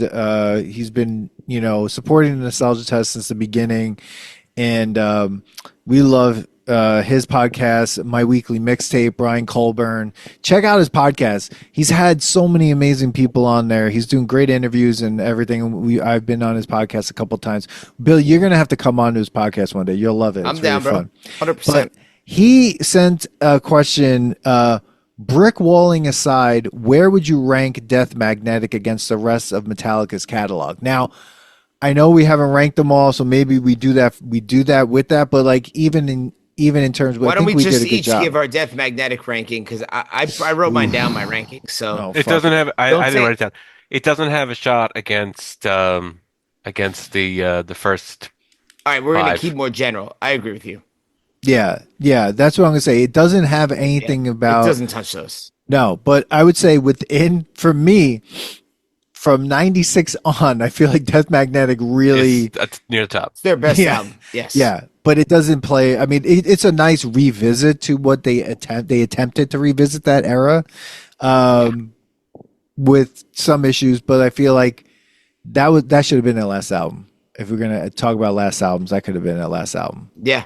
It doesn't touch the upper echelon. So Yeah. So fair enough. And then Brian, we'll rank it with everything. But I had a couple more questions if you want, and then we'll rank them. But out of all of them, because we've now listened to all the studio albums, what's your favorite instrumental? Let's go. Oh, Cthulhu. Call of Cthulhu. All right, Billy. Are we counting Live Us to Live Us- Die as an instrumental? Yes. Till Live Us to Die. Live Us Yeah, to right. Die. 100%. That Well, I've told you guys it has- before. Like I'm not fucking around. That is being played at my funeral while I show while a photo montage of good moments of my life are shown. Which I know that sounds fucking weird and fucked up, but that's what's gonna happen. You should probably start curating these photos, Bubble. I like how I you know. emphasize good moments of my life. Yeah, A photo montage Yeah, because of the then- fucking then worst you moments see- of my life. it'll fuck with everyone because you'd be like, "Oh, these photos are so happy, but this song is so fucking fucked up." Yeah, That's a just throw great people for a song. loop. It might be Oh, it's easier so at this point good. just to do, an AI version. Just tell it, like, prompt it, like, oh, and here's where I, got my first car. 'Cause you don't have a picture Oh, of that's a that good one, point. right? But no, that song, I just love the shit out of that song, and That And might then be when that you- might be you know, Ty. you throw in the extra back end where Dyer's Eve just basically like jumps on it, like so you got that. Fucking great. I'm gonna put Orion. Orion's always been one of my favorites, and I fucking love that song. It's Absolutely just solid answer. fucking great song. It just everything about that song just makes it so I much fun to remember listen to. when we were growing up, Tommy's downstairs neighbor, Tom, used to play that on bass sometimes. We'd be sitting there, we could hear him playing it through the floor. God, what a great song! Yeah. Yeah, So amazing let's. song. I'm just gonna throw this out here. Do you think Kirk gets the credit he deserves as a guitarist in metal or just in general? Yes and no. Yes and no. I mean, you see him up there in like the lists a lot of times, but he's not really, spoken of in the pantheon of the all-time greats. And even in Metallica, he doesn't get the credit, but it's because everybody's like, "Oh, well, James is the greatest rhythm guitarist of all time." Like, well, Kirk's no fucking slouch either. Like, yeah, okay, there are others, but like listen to the solos sometimes, in the first 10 years. Yeah, I would agree with you. Actually, I would slightly agree with you, Duck. I would say not Slightly. yes and no. I would say no because I think Metallica fans give him credit, but like all you need to do is look at any like Megadeth fan page and people are like, "Fuck Kirk, he sucks," and I'm Okay. like, dude. Those people don't count. Excuse me. I get that, but you know what I'm saying? Like, everyone criticizes his use of the pentatonic scale and the wah wah pedal, but at the same time, I don't know if you guys watched it, but it was the interview that Zach Wilde did with Billy Corgan, whatever the fuck you say his name. Zach Wilde, all his solos, he's playing the pentatonic scale as well. He's just picking the shit out of it super fast. So it's like, it's people shit on Kirk for that and the wah wah pedal, which yes, is it overused Are at times, are any of the people but who shit like on him for that also guitar players? no, it's a bunch. Dude, we know being a metalheads are the most judgmental fucking Opinionated, judgmental. asshole piece of shit fucks in the world. Don't Like forget to like and subscribe, though. yeah, we love you all. No, but it's like people like to shit on him, and it's like I sent you guys that video the other day where you watch like it was the Ride the Lightning solo, and you just watch that being played, and you're like, dude, this is fucking nuts. So it's like, Mustaine shit on him for years because he's crazy. However, Mustaine played the Riding Lightning solo exactly the same as Kirk Hammett did when he covered that song. And Didn't sound as good though. didn't sound as good. No, And it let's did be not. honest, like that cover did not sound great. That should not have been the last song. I think it's hilarious that that's the last song on the last Megadeth album, and it just Ever. falls flat. Like, Yeah. what a fucking It was dumb like thing to do. some kind of He's mega an death. idiot. Because I don't know if you listened to the album, but like the song before that, which is called like My Last Words, like that was a very fitting ending. Just leave it at that. Like, it's still arrogant lyrics because he's Dave Mustaine, right? But it's fitting. And then like, let me cover them out of respect. And it's like he shit talked Kirk Hammett for 40 years about aping his solos on Kill 'Em All. And then he has the chance to be like, hey, I'm going to play Ride the Lightning, show how much better than Kirk I am. And he plays the same fucking solo that Kirk wrote. Like, And that's the the thing. dude is a crazy person. Like, what the fuck, bro? I That wanted to was- at least hear it. And then I heard the same solo. I'm like, what? Like, really? Fuck you, Dave. That was the best part because, like, I wrote that down because after listening to everything, I'm like, he's pretty consistent. But and the thing about him is just like he's just so humble that he doesn't even care. Like Dave Mustaine has been baiting him, like you said, Billy, for 40 years, and He's never taken it. never. He's never taken it. He's just like, I don't know. What are you gonna do? Where's my Hawaiian shirt? We got to get on stage. Yeah. And like, he's just killing it. And about the pentatonic scale too. Like when I was learning to play guitar, my guitar teacher was amazing, and he said, here's how people write solos. Here's the scale they use. And then you move the scale up and down and I'm like, oh, and so this is that's how you learn do. the guitar neck. Like those are the notes. So like it's so fucking dumb for people to get on him for that because, if you go back to even the puppet solos, Disposable Heroes is one of my favorite songs. And what Kirk does on Disposable Heroes is like totally out of hand. By the way, I just did some quick Googling. I think Kurt's cool because he got to play guitar and make a shit ton of money over the years, and yeah, he's about 15 times richer than Dave Mustaine, so that'll do it. The other thing too is like, all right, we all know Dave Mustaine's a fucking piece of shit, but a guitar player respect Gary Holt, right? From Exodus, played with Slayer, like founded Exodus with Kirk, is like, dude, Kirk Hammett taught me to play guitar, and he is an amazing fucking guitar player. Like I've seen interviews with Gary Holt where he's like, anyone that talks shit about Kirk can go fuck themselves. And I'm like, all right, here's someone though I respect as like a technical guitar player who's not a crazy person like Dave. And for him to say that, and he's grown up with the guy and says he's a nice dude. So it's like, all right, like let's listen to reasonable people. Didn't he learn from Steve Vai? He took lessons with with Satriani. Oh, Satriani, who's a virtuoso, like From Long Island.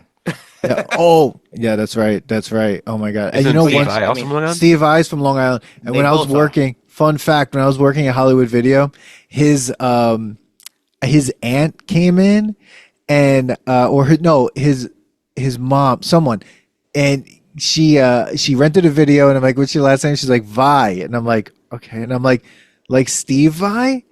And she goes, oh, you know Steven? And I'm like, yeah, I know who he is. She's like, oh, would you like a guitar pick? And she's like, yeah, she had his guitar picks like signed, like not signed officially, but like they're embedded in there. The ones to use. Oh my God. It was so funny. She's like, oh, wow. You know I'm Steven? going to tell him that someone knows, I'm like, he's Steve Vai. Yeah. That's the one by the one by CVS that you worked at over Yeah, there. yeah. Yeah. Some stoner working at the bro. Hollywood Video and Carl Place. No Steve Vai. Like, what the fuck are you talking? Dude, Dude. similar story, but funny. So when we sold the house in New York and moved down here in North Carolina, the lawyer we used was one of like Lori's family friends, and he's like, "Oh yeah, Joe Satriani's one of my childhood friends. I grew up with him. We hang out all the time." I'm like, "What?" Tell him I I'm said like, hello. "I'm sorry, what?" Wow, that's so crazy. Fucking Long They're Island, both man. probably like Long Island da-da-das, you know? Duh, duh. You remember that phrase, right? Yeah. Yeah, yeah. Oh my god, that's so funny. All right, so let's get to ranking these. That's some other questions, but Oh, who good cares? God. I think we Oh did yeah. the right one. So we're gonna rank them, all the studio albums, all 11 Bottom to albums. top or top to bottom? We're doing the We're doing bottom to bottom Bottom from to top. top. The way we do it, and at the nostalgia test, we go from worst to Yep, you're best. right. Because I know a lot of people go, "What's the best one?" Like what's your number one? It's like, dude, like that's what we want to get to. So we're going with number 11. Uh, don't is this all going to be unanimous? This number 11. Yep. Yes. Okay, so number 11, unanimously Saint Anger. Yep. It is the worst album. It is just not from Metallica. It's one of the worst albums of 2000 of the 2000s. Like it is just I would like say ever. it's like one of the worst albums. And I love Metallica. I have a Metallica tattoo, and I would say one of the worst albums ever. It's just like the worst thing I've ever heard. It was bad when we had to revisit it. I will never, ever listen to it ever No. again. And fuck that album. So yeah, Saint Anger, Correct. the worst, one of the worst albums in the entire world. All right, so let's get to number 10. Okay, number 10, Billy, what do you got? I have Reload. I thought that it was the inferior of the Load era albums. And even there were good songs on it. Like there's no song on this album that I'm like, that's a thrash banger. You know, like there's nothing that like reminds me of like how Metallica started on Reload, in my opinion. So that's what it is. You don't like the Fixer? I many actually X's? like. I don't mind Fixer. There's songs in this album I don't mind, but like to me, why I rank some of the later albums higher is because there's at least one song on it where you're like, okay, this is like a banger Metallica song. If I hear it live in a set, it's gonna be awesome. I'm not gonna go take a piss during it, you know? Okay. Reload. Got it. Excellent. Jeremy, what do you got? I'm feverishly reordering things here, but I think I'm going to go with 72. 72. Okay. Wow. Worse than the second worst album. Yeah. Yeah. That's what I'm feeling right now. That's what I'm feeling. That's fair. That's fair, bro. It's fair. Absolutely. All right. I'm going number 10. Billy, I'm with you. I'm going Reload. I thought, it's just nothing. I There's mean, like two or three decent songs on it. the music, You know. the album cover. I mean, it's just all bad, and it's just sad because it's Reload, and it's just like more And the first load. album has a load on its cover just to remind everyone. It's just Like like literal jizz. yeah, go back.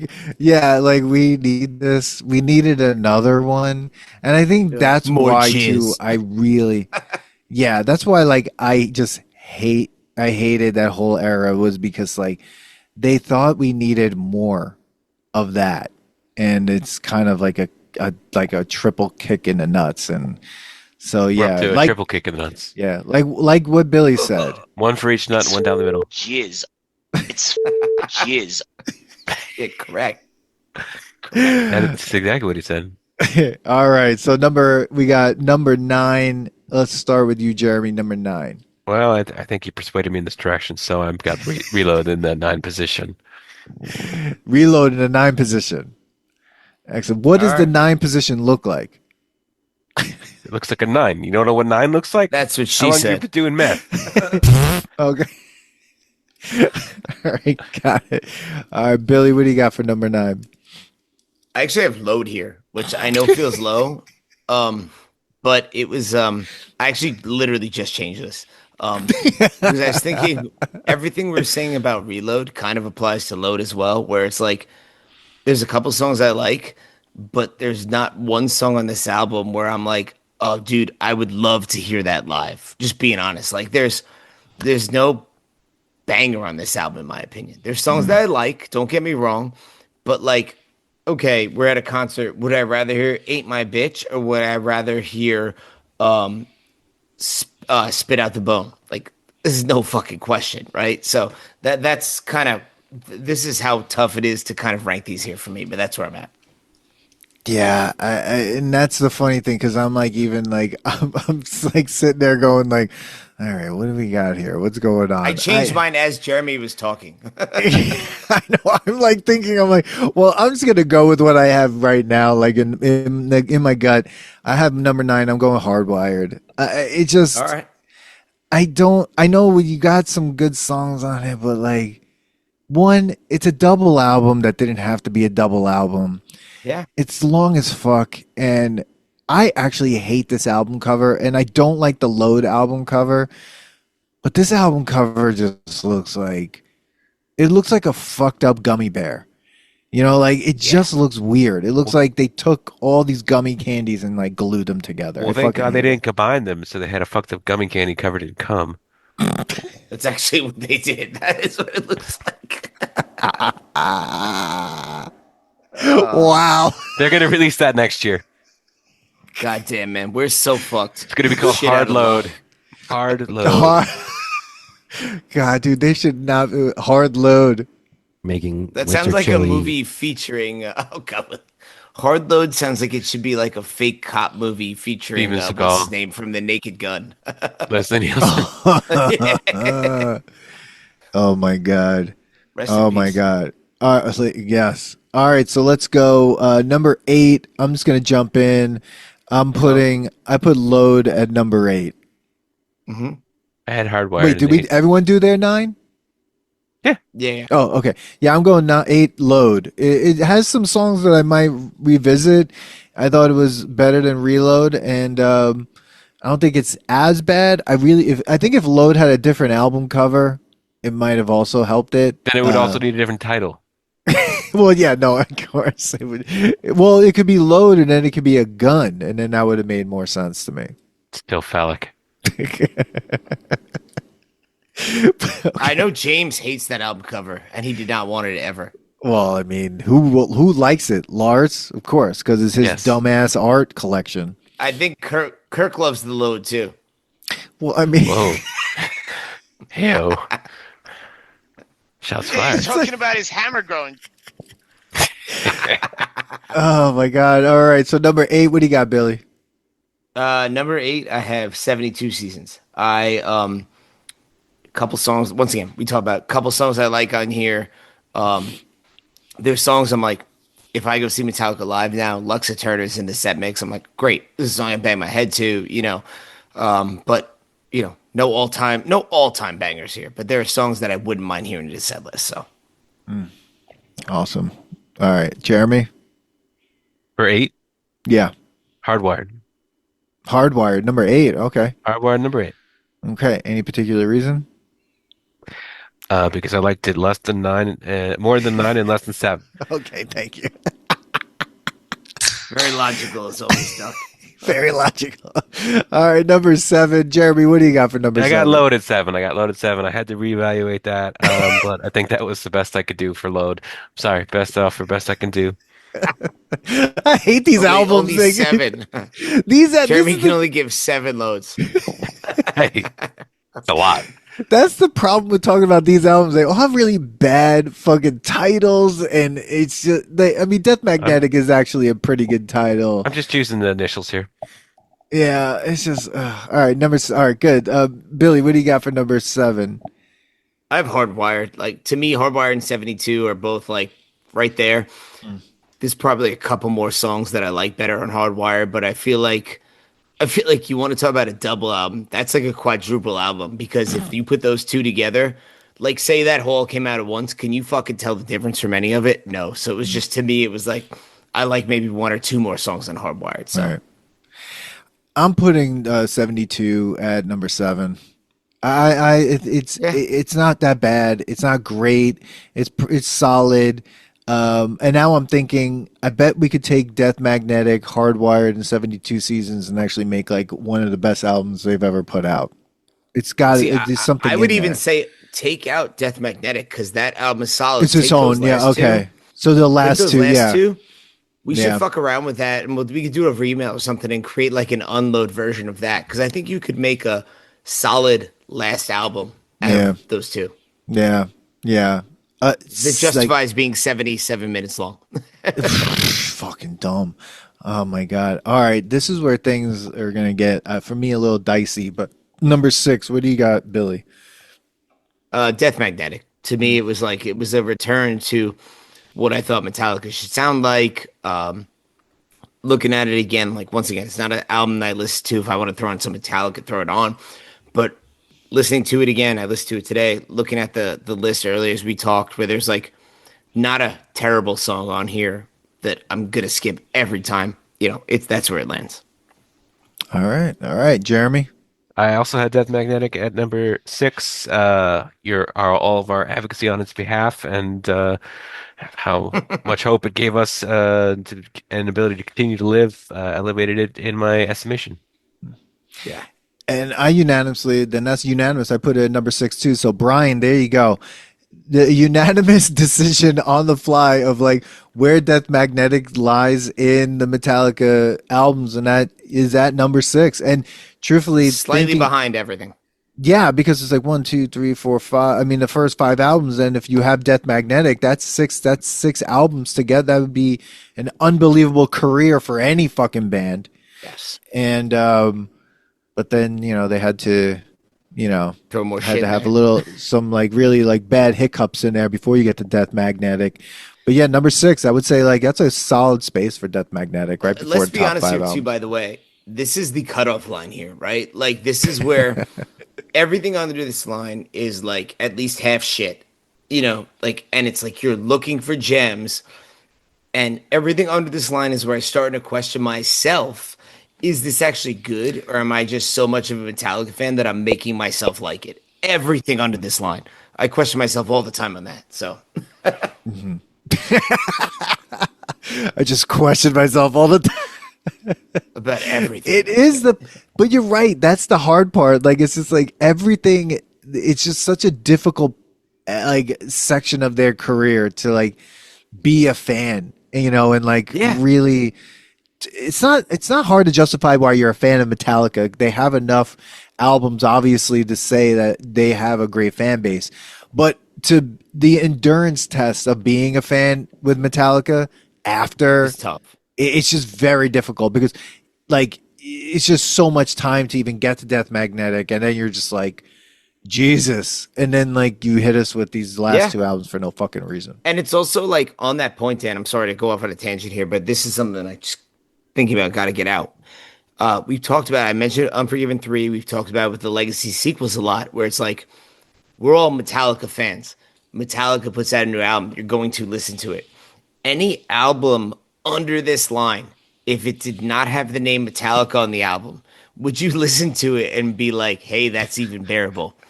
I don't know. I do not know. I can't answer that, but I think it's a question worth thinking about, right? And nothing from here up makes you think that question. Everything from here down is a, in my opinion, not a hands down yes or no. Yeah. If you're like, hey, here's this new metal band, Hardwired is their first album. Like, would you be like, whoa, this sounds cool? Would you be like, eh? Yeah, like I'd be like, it's an album, it's good, but like it's not. I don't know. That's a good question. One song in my revolving playlist.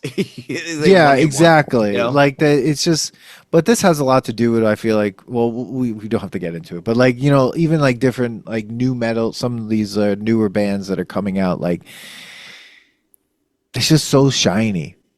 And like these next 5 albums, well, except for the Black Album, like everything after the Black Album is just like. The production's there, it's good, but it's also gritty, it's dirty, it's fucking it's scary. It's in a way where you are being like, there's something off here about the people that are making this music, and that's kind of where metal And I is. love Like, it. but that's what, yeah, that's where you want. You want it to be like, should I be listening to this? I think that's like the Yeah. problem with Slipknot. Like after the first two albums for me with Slipknot, I was like, Yeah. they started to get to this point where I was like, oh my God. I'm like, I Yeah, can't. there's still some decent songs, but it's 95% miss and 5% hit after that. I agree with you. The first two, like, were like, you remember we saw them at Ozfest, and like, we're like, who are these fucking dickheads on stage? And then they open with Sick, and you're like, whoa. That first And then album. yeah. And I was great too. People equal shit, but I agree with you. Then it's like, it's not scary anymore, you know? And No. to me, like, we're all into metal. It's the same way people are into horror movies, right? Like, it's, you want to be kind of scared a little bit or pushing the boundaries of what's socially acceptable to say or to believe with Slayer with the anti-religion stuff. It's you're pushing the boundaries of society is what metal's about. And Yeah. I don't think any of the albums under this line push the boundaries of society. Some would say that's what art is about. Well, I there you would go. agree with that. Yeah. Absolutely. Like Piss Christ. Anal Remember cunt. that? No. You know the exhibit I'm talking about, the Piss Christ. Oh my God. You guys don't remember this? That was it was an exhibit. It was like a crucifix embedded in a thing of urine. Sure, And that it was went the over late well. '90s, and it was at like the Museum of Modern Art, and Giuliani started a whole thing to get it out of there. Well, wasn't It's there- called the Wasn't Piss there a Christ picture is what it's called. of the Virgin Mary with like feces on it at some point? Like, Yeah. wasn't that a thing? Yeah. Yeah. Yeah, well, I mean, you can argue that's art or not. That but was art the is Third made to Load album. provoke. It's made to provoke. Fuck, now I'm defending the cover of album. God damn it. Oh my God. All I'm right. So like, let fuck the album with jizz on it. Give me the piss Christ. all right. So the number 5 album. Let's start with you, Jeremy. What album did you rank at number 5 after Death Magnetic? This was another reevaluation, and Oh no. I think it was because we put so much stock in anything that sounded like something from thrash beginnings, and so this is 1991's Bob Rock produced self-titled album Metallica, also known as Black. I'm with you too. I'm with you too. That had to be, Unanimous. yeah, because it. I think what you're talking to, Billy, about this line, like the Black Album is a line as well, right? Like it's Different there, line, yes, but yeah. agreed. yeah, and it kind of like is because you look at what's coming after that, and it's just like the Black Album just doesn't. It doesn't compare to many of these other albums, in my opinion, but it's a fucking great album. And I love our episode just on Oh, the yeah. Black Album was so interesting because we did give Bob Rock a lot of credit because we also, with that album, because out of all of these fucking albums, it is the best sounding album that they Yes. ever put out. Everything else, even, and then after the Black Album, was just like, what is happening?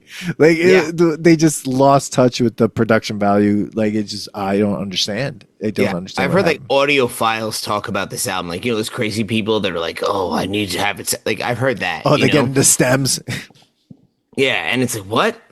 But it's like, I agree with you. This is a different line. Like, it's this is where I think if we were not our age and this album didn't come out when we were 9 years old, we would have a different feeling about this album. Like Sure. if we were the same age and grew up with like Kill 'Em All, if we were like 16 and got into Kill 'Em All, we would probably be like, fuck the Black Album, which is why I don't shit on people that feel that way, because I've gone through that with other bands like In Flames, where it's like, so I get the feeling, but for us and where we came into the Metallica sphere, not the sphere itself, you know what I mean? The sphere of influence. Yeah, this is, I just, my main point is that like, if we were older, I think we feel differently, and I accept people that feel that way, even though I disagree with them. Could you imagine being a fan of Kill 'Em All at 16, getting to the Black Album, seeing like what the fuck happened, and having to wait, in my opinion, to Death Magnetic? Like, I would have stopped listening, like like I did to In Flames. That's what I did. Like, And you would have been like Dave Lombardo said perfectly, where he has the famous interview where he goes, they go, "What'd you think of the Metallica Black album?" He's like, "Dude, I was a huge fan of Metallica. I put the Black album in my CD player.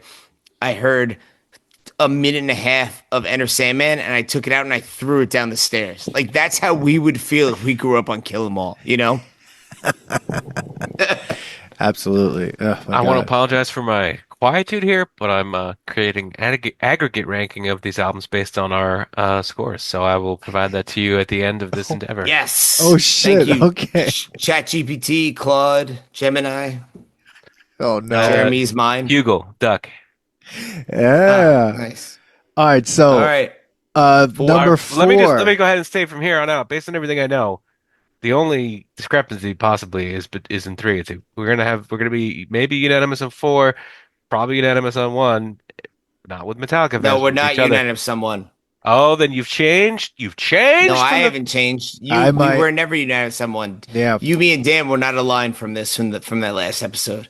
Your All right, we'll see. your memory does not My remain, memory Duck. does not remain. Shut the fuck up. All right. Okay, let's go. Number four. Number four, Jeremy, go. Kill 'em all. Okay. I put Kill 'Em All number four as well. All the Kill 'Em All Same those here. older fans, Yep. like you said, Billy, coming after it's like, fuck you. It is the best album, but Yeah, it's not a bad mean, album, but hey. I love it, and to me, we've talked about this a little bit before, but it's like Cliff joined the band after the writing cycle had started on this. So this one, he's a piece of shit, but this has a very big Dave Mustaine influence on this album, right? Mm-hmm. You know, like Mustaine wrote most of the songs on this album, and it's a very like those of us that listen to both bands know it's a very different, like Megadeth's writing style is very different than Metallica's, and then the albums after this, you saw Cliff's influence coming in, right? So, but I mean, look, this is the album that essentially created thrash metal. Like this is a banger album. This is not saying anything shitty about it. We're in like the upper echelons of like top 20 metal albums of all time here. So it's like it's all fucking subjective when you get here. And you have to think about the three albums that came after this. And there's, to me, Yes. no way. It's just hard to compare. I mean, like, Ride the Lightning has the songwriting, the everything that, like, Yeah. Kill 'Em All just doesn't have. And it's, you know, whatever. I mean, This all is right. raw as fuck, which is why I love it. Yeah. And like certain songs in this are some of my favorite Metallica songs, like Kill 'Em All. I'm not Jesus, that's the name of the album. Jesus. Battle of your ass. Seek and Destroy, especially Mm-hmm. the 18-minute version of Live Shit, Binge and Purge. Mexico City. Yeah, but like there are all-time bangers on this, but it's raw. It's invented the genre basically, like pushing the limits. But to your point, Dan, the songwriting leveled up going forward. Absolutely. Yeah. So we were all unanimous on that one. As I told you we would be. Jerry. All right, we're in the top three. I'm going to start off with my number three choice, Ride the Lightning. Number three, great album. Love the fucking album to death. One of my favorite songs on that album that Jeremy doesn't like, Trapped Under Ice. And I really wish that they would play that once live. It was just, like, love that fucking song, though I don't think that like Lars could do it. As you know, it's a fast fucking song. Fucking love that. Love that song, but great album, amazing. But has that weird song in the middle that at the end it's just like don't Escape. understand. Fucking hate that song. That's the one that the record label made Record them write. company, And record label, Yeah. single. only time they've played it like ever, I think, live was when they started the Orion Festival and they played 2 nights in Atlantic City. And I got tickets to both nights, me and Tony. But one night at a friend's wedding, and I missed the night where they played Ride the Lightning in its entirety. Oh, The and next they night would they have played played- Trapped Under Ice. They did. There's video of it where they played Trapped Under Ice and they played Escape. And James is like, fuck this song. I hate this song, but I'm going to do it because this is the spirit of it. The next night we went, they played the Black Album in its entirety. So I got to see that. That's cool. But I'm gonna have to watch that not video. as cool, but it was cool to see like the last song. What the fuck is that song? From the Black Album? Yeah. What the hell's the last song on the Black Album? God damn it. Oh, yeah. I don't remember. I can. Oh wait, here we are. Struggle Hold on. Within. Is that it? Yes, Yep, the yes, struggle yes. within. Yep. Struggle within, it suits you fine. But it was like it was cool to see some of the deep cuts there. They don't play live, but it's not like seeing Ride the Lightning deep Hey cuts. guys, Anyway, you wanna that's get my mad tangent. about something? Of Do I want to get course. mad about something? Yeah, I Always. just put it last song from Black Album into my search engine of choice, DuckDuckGo, of course. And you know what came up? What? What? Jay-Z's 2003 Black Album. No mention of Metallica. So the search What's the last engine song is, on that album again? I don't know. I don't know what it is on this. Oh, well, okay, That, so the AI results tell me that the last song on Metallica's Black Album is Struggle Within, but all of the search yeah. results are for Jay-Z. Oh, because he has I the think Black it's yeah, album. oh it's that song, My First Song, which is a pretty banger song, so fair enough, but not the Well, struggle within. It's not the struggle with it. No, it's not. It suits you fine. Yeah. yes, All yes. right. All right. So, All right, all so right. three. Yeah. What do you got, Jeremy? See, this is where I knew I was likely going to diverge from at least one of you because I am all about Ride the Lightning, and so I am Master of Puppets at number three. The Game Changer wrote the song that the archetypal song for the genre of thrash, which just gets better with every listen throughout your life, no matter how many hundreds that there is. And yet, I think it's number three. Okay. What's you talking about puppets with that song Yes. or battery? No, Oh, puppets for me. I think puppets and Rain and Blood are, basically the two temples of the genre genre. defining. Mm, Yeah. That's fair. mm, Dan, I'm aligned with you on this one. I got Lightning at number three. mm. I mean, this is once again one of my favorite albums of all time, but like we're talking big dick swinging here, bro. Like, and it's like Yeah. three. It's yeah. I mean, there's no explanation. It's all subjective here. So And let's just say this: all five of these albums in the top five, yes, all really great covers. Everything after yes, this, covers are trash. dog Even shit. Death Yep, Magnetic, they almost got it, but it looks like a hairy butthole. agreed. No, these covers are all banging, man. It's like I actually have a shirt from every one of these albums except Black. I used to have the Black Album shirt You where don't have a like black when I t-shirt? went to I do. But when we went to that Atlantic City one, I got a concert shirt where it said like "Don't tread on me in Atlantic City," which then the meaning of that changed, so Yeah, threw it out. a little bit. Okay.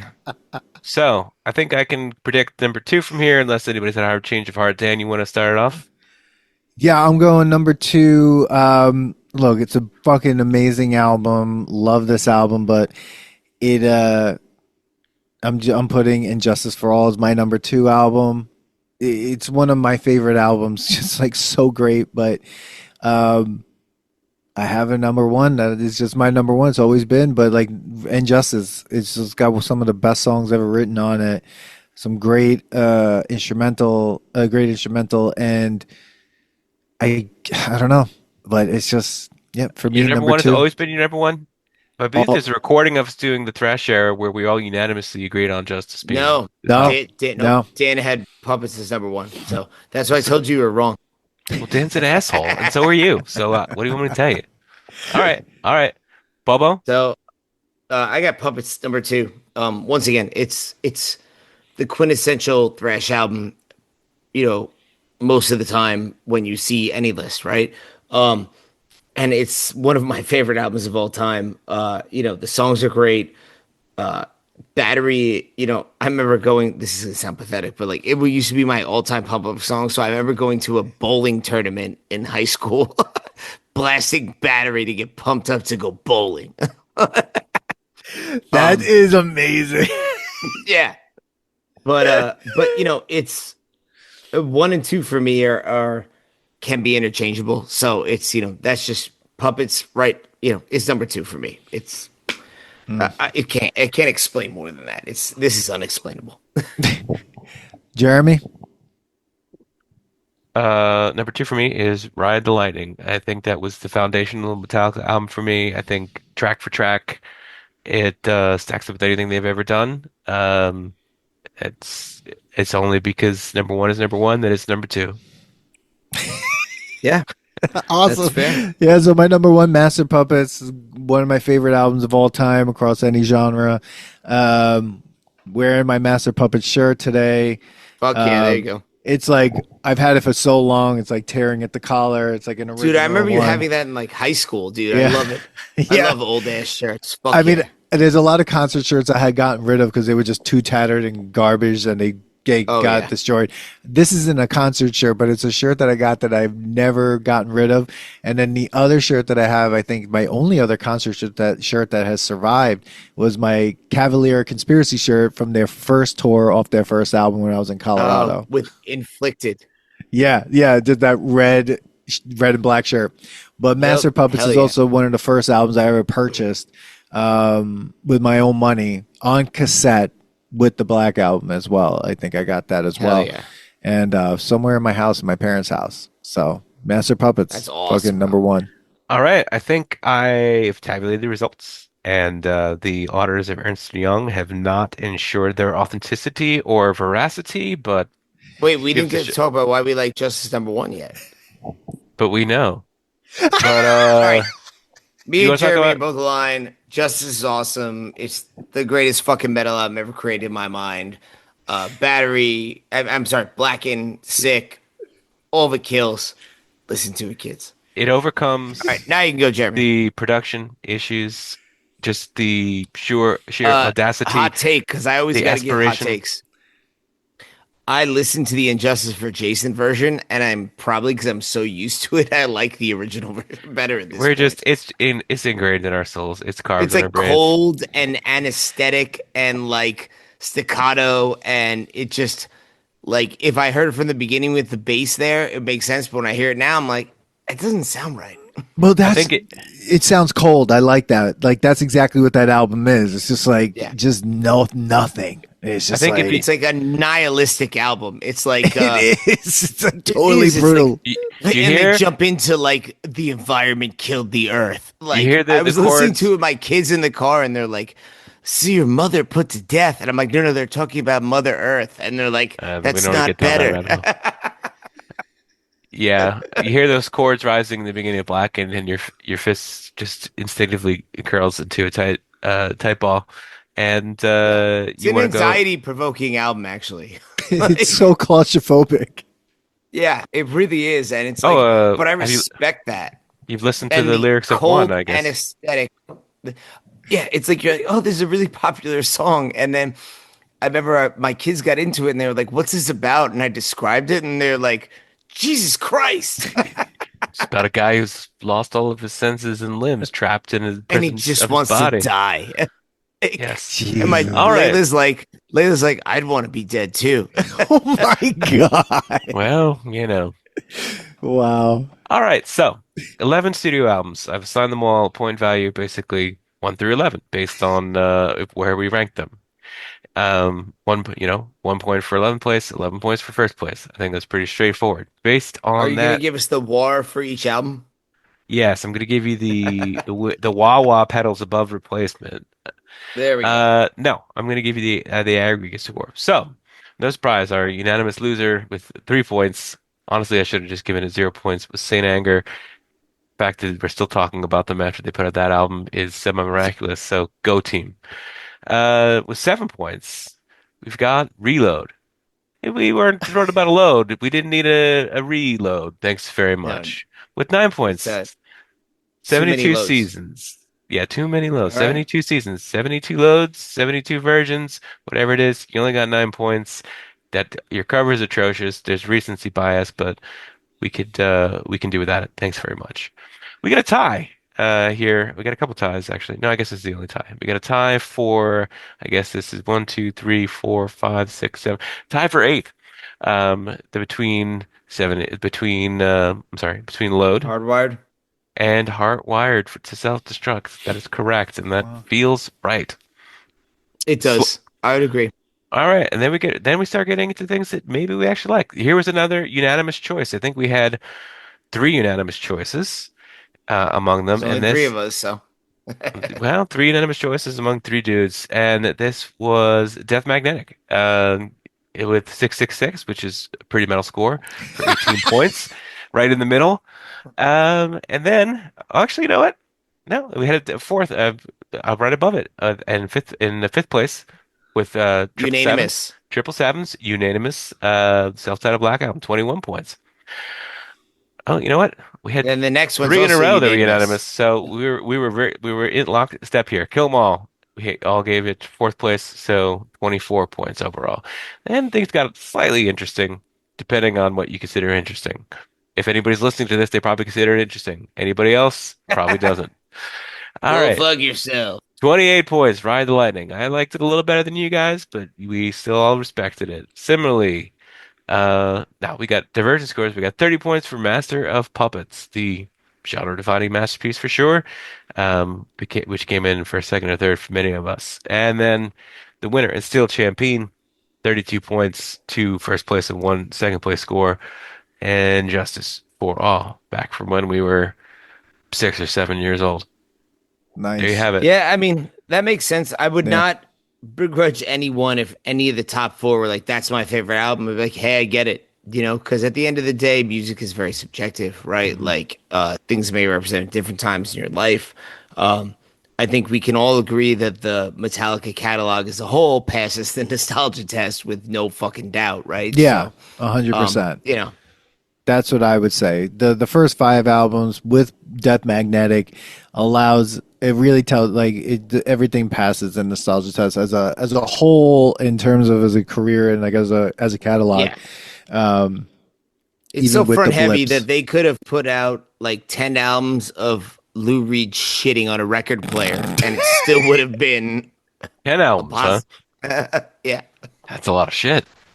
Yeah. I am the table.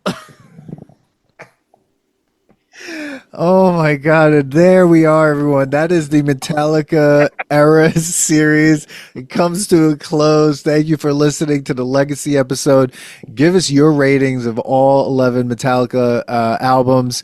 We are going to put the links to all the other Eras episode plus our solo Black Album episode that started this all.